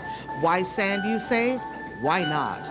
We are at the beach. It is environmentally friendly, it is highly attractive, and it's a moment that you will not forget because we can now declare the Oceana Innovative Hub officially open right here in Bay Street. What we're going to be doing is we're going to be following along with the touring party and giving you a step-by-step of all that this hub has to offer. You can already hear the excitement building in the room as the party continues to enjoy the festivities. So join us as we take you on this tour. It is going to be very organic, very unscripted, very Oceana. It's going to continue to evolve as we go. We are going to get a look at some of the classrooms on the upper level as well, so we get an opportunity to see some of those things in action, and you'll also get to see the layout of some of those rooms. But that's all I'm willing to tell you at this point, because we want you to join this tour and have the same wow factor that we're all about to have. So the Prime Minister and her official party, including Ruslan Ali, the CEO of XQ. We also have the Minister of Educational Transformation, Minister Chad Blackman. We have the Chief Executive Officer with us as well. And we are all going to be taking this tour together. So why don't you join us, okay? We're going to start on the outer side, and then we're going to work our way back in. Again, in the moment, very organic, very Oceana. Let's do this.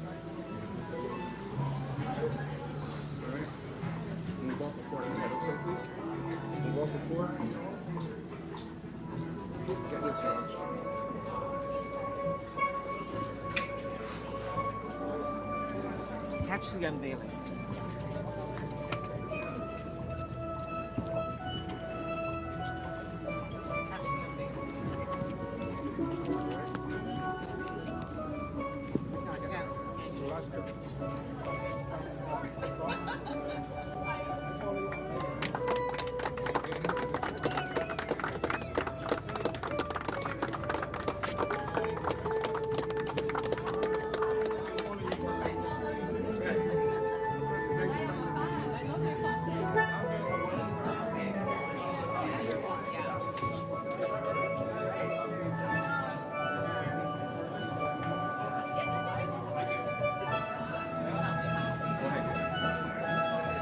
So the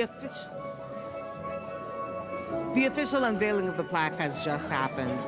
By the way, you're hearing two incredible students in the background on their respective tenor pans, a gentleman from QC, a young lady from the Ellerson School, and we are glad to have them because they only add to the festive atmosphere that is happening. So again, you're going to join us on this tour, and they're being taken through, and all the dignitaries are being led through so they can see the space largely for the first time. Now, for those of you who remembered driving up and down Bay Street and wondering to yourself, what the heck is going on there? Well, this was the original site of the old Coastal Zone Management Unit. It had since been brought down, and then the process started. And you would have heard from Michael Murphy earlier on in the program that they asked them to do the impossible, and yet it is possible. What you're going to see is a number of futuristic, highly environmental, very sustainable features that just makes this particular institution an exemplar for not just the region, but for the rest of the world. And can you imagine our classrooms taking on the mode of these wide open spaces, of these organic spaces that allow for cooler environments, more attractive environments, that allow for environmentally more friendly environments, and also can provide a safe haven should the need arise. As we know, Prime Minister Motley has been among the clearest and most distinct voices when it comes to matters of climate change and who really bears the brunt. So if you're going to be the leader, let us lead from the front. There was some unexpected poetry in there, I know. But this is why this fusion between the Barbados government and XQ is so incredibly important. By the way, here's something that you may not have known.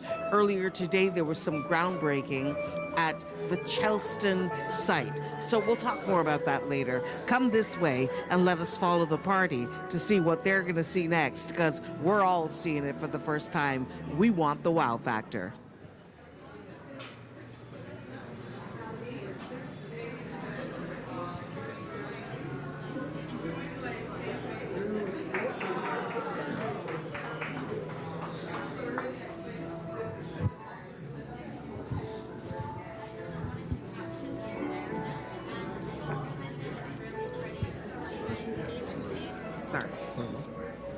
Excuse me. I like all the purple lights. They make it look nicely when I'm finished. Well, we can't wait to see the finished product here this evening, guys. Yeah? All right. Thanks, Christina. Take care. And we're going to move over. Young Christina has been super busy the entire afternoon here, and we cannot wait to see the finished product. I mean, we're going to let you work, Miss Christina. Give us a little heads up here, though. I know that your inspiration clearly is the building, but how have you been using the concepts for your final piece? How I've been using the concepts? Well, I do like the environment, but I think I'm gonna take a few liberties and do something interesting from the windows. I like different art pieces, kind of symbolizing Barbados and all of the things that we could do to innovate, because it is a very interesting topic, and I think it's gonna be really nice to see how things start to, happen. But yeah, it's amazing. I know it's a live piece, so I'm going to let you get back to it. Fantastic stuff. Let's head on over where we can hear from Mr. Michael Murphy. Created a vastly different array.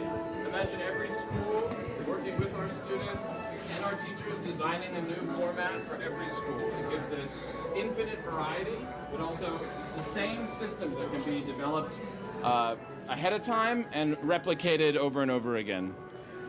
Oh, can you hear me? One of the things, if the artist, if the journalist look behind you, you will see that a lot of the furniture is local art, local furniture.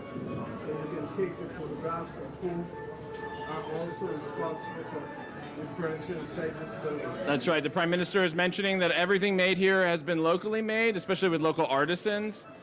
The amazing Rizal McLean, who did all of the furniture. And you can see here the artist Rupert Piggott, whose painting here inspired the furniture, but also inspired the colorways of the facade. So that was what inspired us there. And then Marlon Darbo, who is from Trinidad and Tobago, but also designs these sail loft coverings that will be also outside and in the new Chelston site.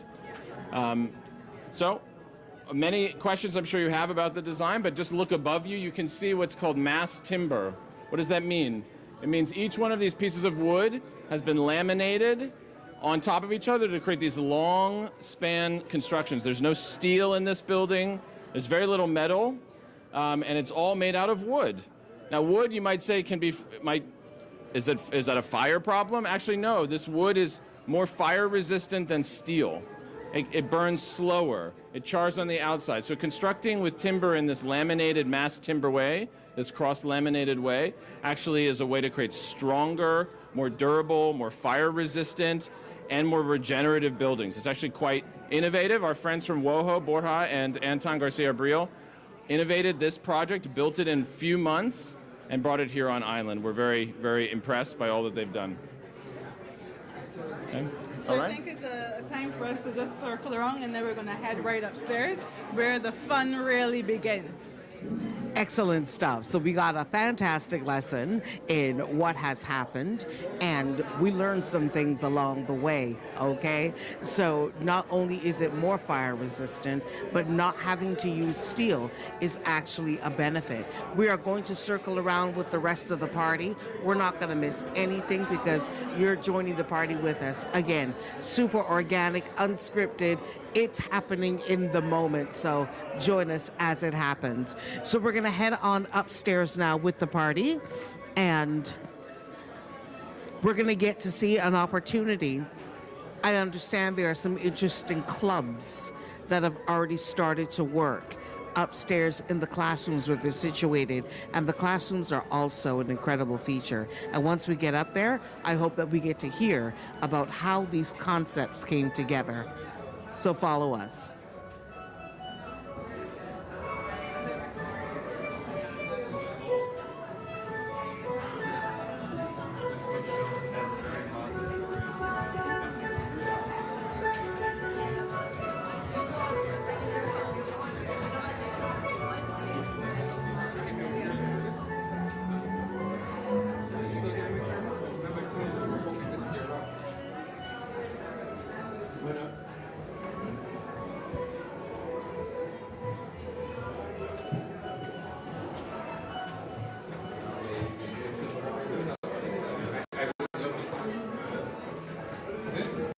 I'm good.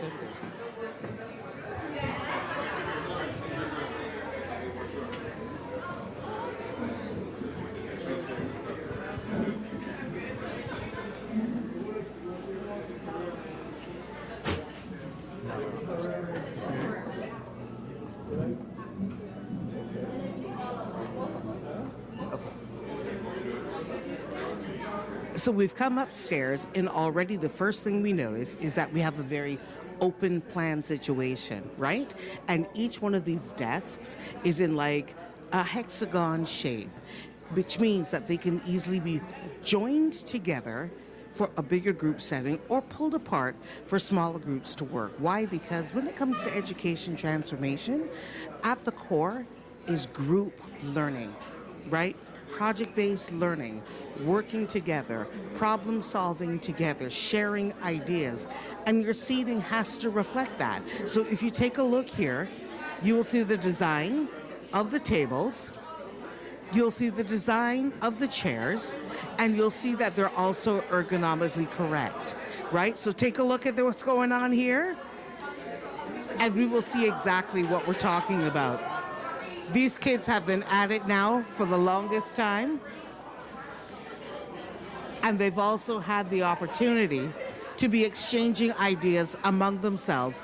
Look at the robustness of this conversation. Could you imagine that this is what your school could look like on a daily basis as you solve problems together? And not just from your exclusive school, it could be from any school working together, because Barbados has good schools, period, and good schools have great students. So here they are, working, coexisting, and problem solving together, and that's the vision. Let us make our way further in, and we're going to see some other clubs in action as well.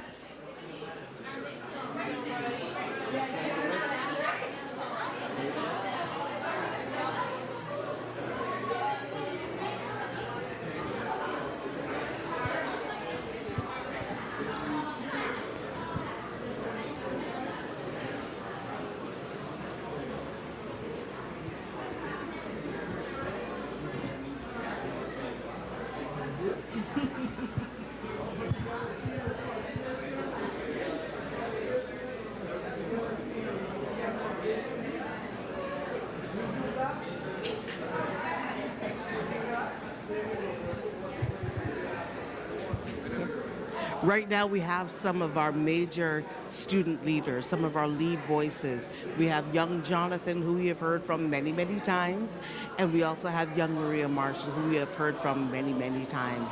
And they have been also among the clearest and most singular voices when it comes to issues of climate resistance, climate change, as it relates to our marine environment, our land environment, and yes, even in terms of how it impacts our crops and our animals and how we feed them and how we raise them. And these youngsters are getting the most rare opportunity you can think of for any young person. One-on-one, face-to-face time with the Prime Minister, a global leader when it comes to issues of climate change, among other things. I mean, you can't write this stuff into history. You have got to live it yourself, which is what we're doing here today. Let's take a look at them enjoying their one-on-one time with Prime Minister Motley.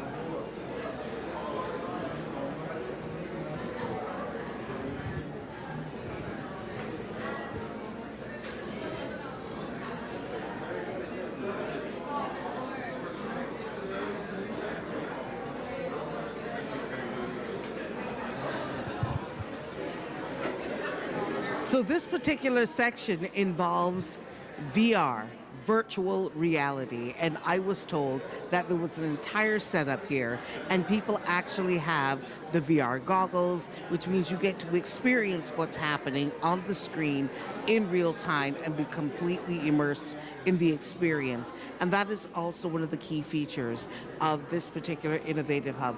You are supposed to be immersed in the process. It is not your typical look at the chalkboard, look at the whiteboard, take down the notes, regurgitate for later. It is living, it is breathing, it is ever-changing, and it's all contributory, meaning that what they learn is contributing to what the next set of students gets to learn. Or perhaps it could be people from the fishing industry who are able to contribute, or perhaps it could be a marine biologist who is able to contribute to what they're learning. Everyone gets to contribute based on their actual skill set and their area of expertise, which means this innovation hub can only continue to grow, change, and increase with innovation from strength to strength. We're going to continue with our tour. It's going over here to one of the most exciting and cool things I have heard about. Did you know that Barbados has a certified Lego club? Certified Lego club. I'm going to say it for the third time. A certified Lego club. Legos have lasted the test of time. We all had a set of Legos. We all stepped on one or two of them as well. But the point is, Legos continue to wow and grow in popularity. I have never seen a single toy do that. But you know what you notice about Legos?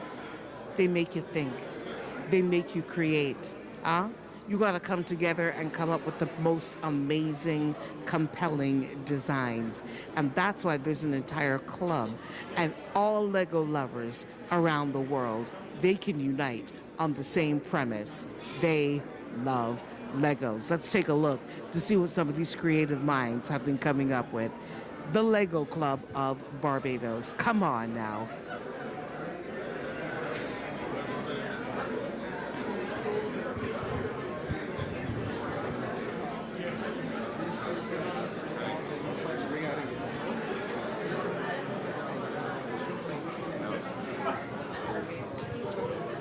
I want to chat with these guys here. Can we have a brief chat with you guys here? Good.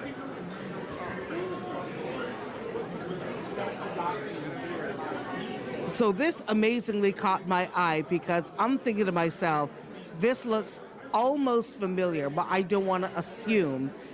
Guys, you want to tell me what we're looking at here? So this is supposed to be a Lego replica of this building that we're in. We're getting close to finishing it. Is it finished, or are we now finishing? We just finishing it. Okay. So we're now putting in what, the furniture? Yeah, we need to put in furniture and hopefully a roof over it, and it should be good. How long did it take you guys to put this together? What? Minutes? My gosh, we should have had y'all on the original design team. We would have this building up ever since. I love it. No, I think this is a really cool replica, and I think you guys did an amazing job. Tell us a little bit about the Lego Club of Barbados. So the Lego Club of Barbados was founded by, I can't really say, can't remember his name. By Terrence. Can you come on over here, sir? I understand that you're the founder of the Lego Club of Barbados. Give us the history. Okay, so in 2018 we came and we formed the club right in Sky Mall, and from then on we had competition and so forth. COVID happened, but we came back again, do the coat of arms, do the heroes model, and we're here again today to do this nice thing with the Oceana Hub opening up here today. This must be one of the best kept secrets in Barbados, but we're about to blow the cover off of you. We're about to blow the cover off of this. So how does one join this club? Oh, you can just call us via email, Lego Club of Barbados, and you can just answer your email and you join once you love Lego between the ages of 6 and 17. You're welcome to come on board. You know, we have so much plans ahead for this year and next year, so come aboard. We're all welcome. This is fantastic stuff. And as I said, the one toy that never goes out of style is a Lego. Yeah, sure, right. That is so true. I have Legos 40 years ago and I still have it today. So it's never grow old. Always creativity right through. So, I encourage parents to come on board, buy Lego for the kids. It's very creative, very innovative. And as you can see, endless creation, endless. And the creativity knows no bounds. I absolutely love it. So this is amazing stuff. The Prime Minister is obviously very impressed as well as she takes her photos with the members of the Lego Club of Barbados. This is amazing stuff. So here's something that you're not going to be able to replicate anytime soon. This view. This view either by day or by sunset. Why would you not want to come to the Oceana Innovative Hub? The minute you get in here, you will probably do a couple deep breaths just to be able to say, I was in this space today. I learned something today, and I can't wait to come back tomorrow to relive today. That view right there, money, and money can't buy it, believe you me, which is why we need to protect it, which is why we need to arm ourselves and shore up our defenses, no pun intended, against all threats to environment, through the climate, through industrialized changes in our environments, some of which, most of which really is not even of our own doing, but we bear the brunt. But this is the place where we get together to be innovative, to find those solutions. So I cannot wait for the programs as they come into play. Now, earlier on, I didn't officially introduce her, but hopefully we'll get a chance to chat with her. And she's the director of the Oceana Innovative Hub, and I'm talking about Ms. Shay Greenwich. She will have a far better concept behind a lot of the programming that's going to take place, maybe even as early as this summer. So that's why I'm so excited about this, and you need to be excited about it too. Let's span the room and see what we've got going on.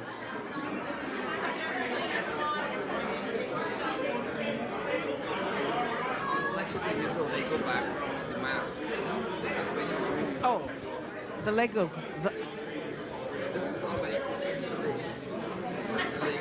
Oh, I didn't see this earlier.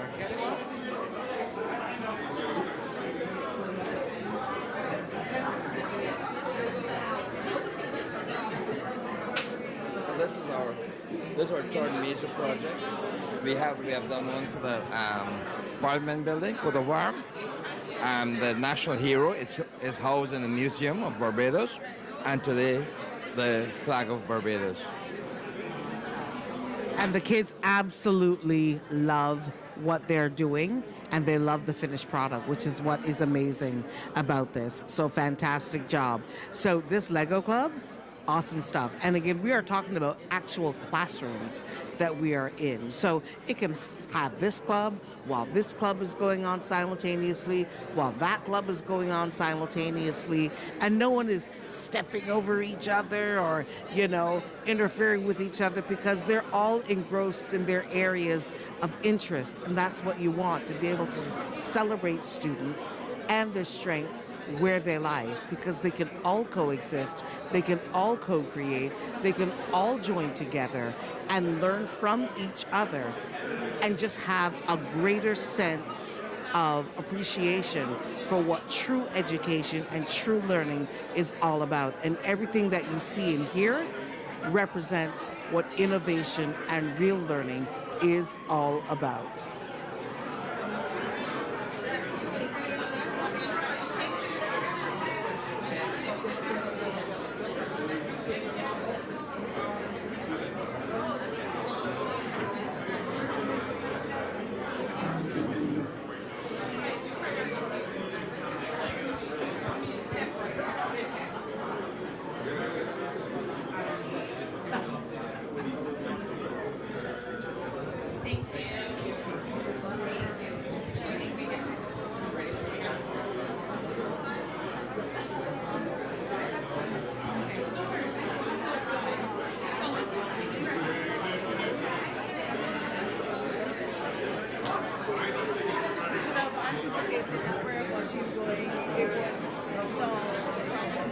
Sorry? We should have anticipated that wherever she is, it would stall the process. Well. Other people coming in? I guess so. They probably started downstairs.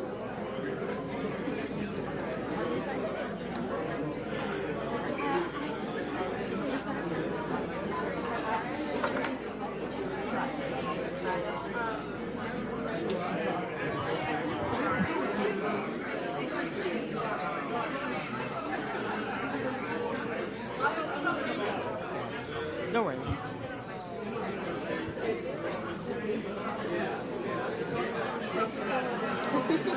Madam PM, if we can get a quick word with you. Ramel.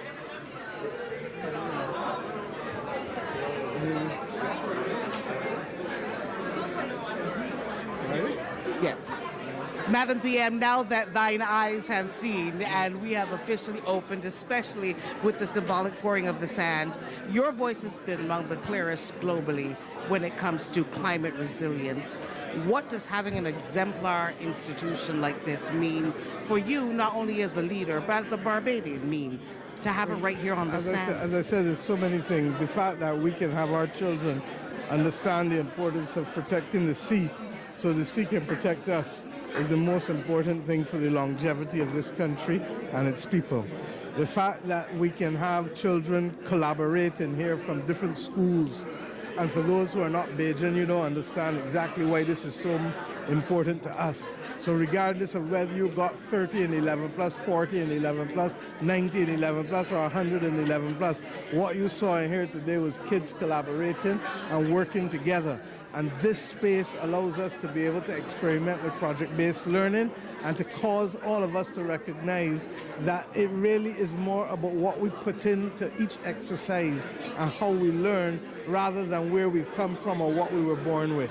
And those things are so important in terms of being able to get the spirit of collaboration to build and protect this nation, but equally, as we keep saying, to be global citizens representing what the planet needs, making a difference out there, because at the end of the day, we don't live on Mars. So if we don't get others to move in the same direction as us, we will ultimately be victims.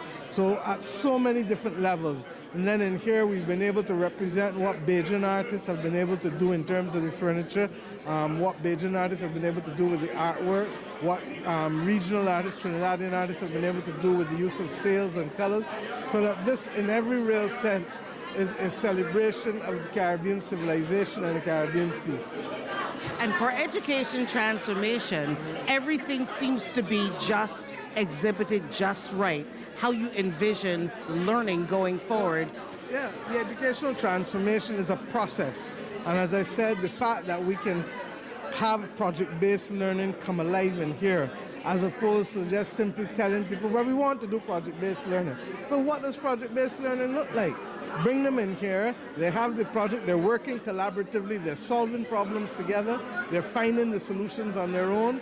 That is what we need in the world. The truth is that, as I keep saying, when you have all these textbooks and things, you can go on Google and find any amount of knowledge that you want. But what are the tools that you have to be able to discern? What are the tools that you have to help you research? What are the tools, what are the values that you have to anchor you? What is the collaboration that you will pursue? These are the things that will define education going forward and also make education a lifelong learning process. So all of these things matter. The other thing that I want to do is that this building, and you heard it from Michael, celebrates the best of who Barbados has been in terms of our Bajan vernacular and architecture, and taking it and making it more purpose-built and ready for a climate crisis world where we know we are going to be challenged by more virulent and regular storms and droughts, and indeed what it will do with the ocean, etc. So all of this really comes together nicely. It's ironic that we are in the middle of a Lego exercise, because that is the same principle that they have to use. How do you use the small pieces to create something great and glorious? Now, today has also been symbolically groundbreaking and literally groundbreaking. I know other things are in the works that you may want to lean into today, or perhaps have a more special moment for that. As we said, we didn't do any groundbreaking, but what we have reflected on is that this campus ultimately will be governed by the Barbados Climate School. And the Barbados Climate School will focus on how best we can protect both our blue and green environment. Taking kids who want to have a future in these areas from 4th form, 5th form, lower 6, upper 6, and allowing them that space to be able to participate in project-based learning, to continue and to get the qualifications that they need to get to go to the next level, while at the same time immersing them in a school of excellence from early. Thank you so much for your time. Enjoy your tour. Thank you very much.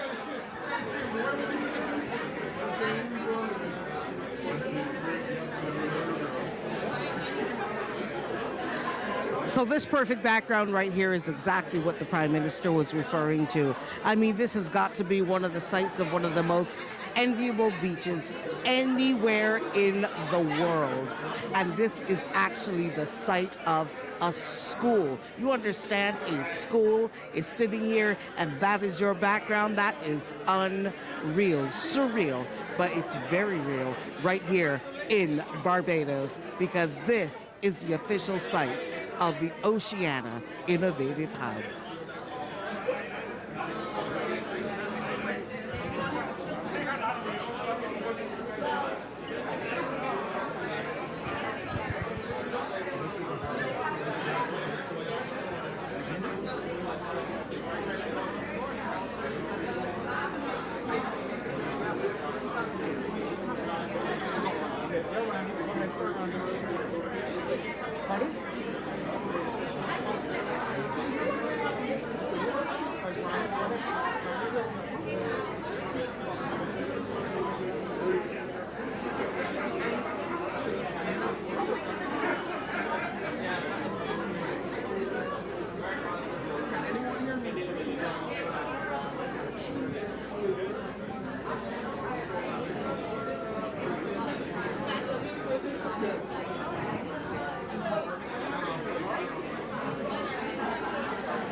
Have them in the background.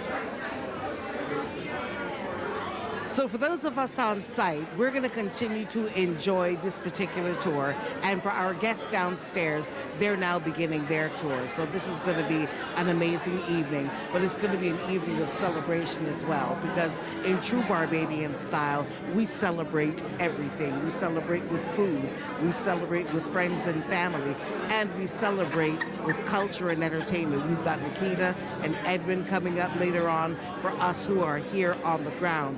But for you, we encourage you to stay posted to all of your various media outlets, particularly MRD and NEDT, right? On Instagram, Facebook, and of course YouTube. All of the updates will be coming. Whatever's happening at this institute, you will know about, because we're going to make sure that you do. Oceana is all of us. It is for us. It is by us. And we are grateful to be able to bring this experience right to your living rooms, to your workplaces, wherever you thrive and wherever you live your best lives. Thank you so much for tuning in today, and listen out for more from the Oceana Innovation Hub.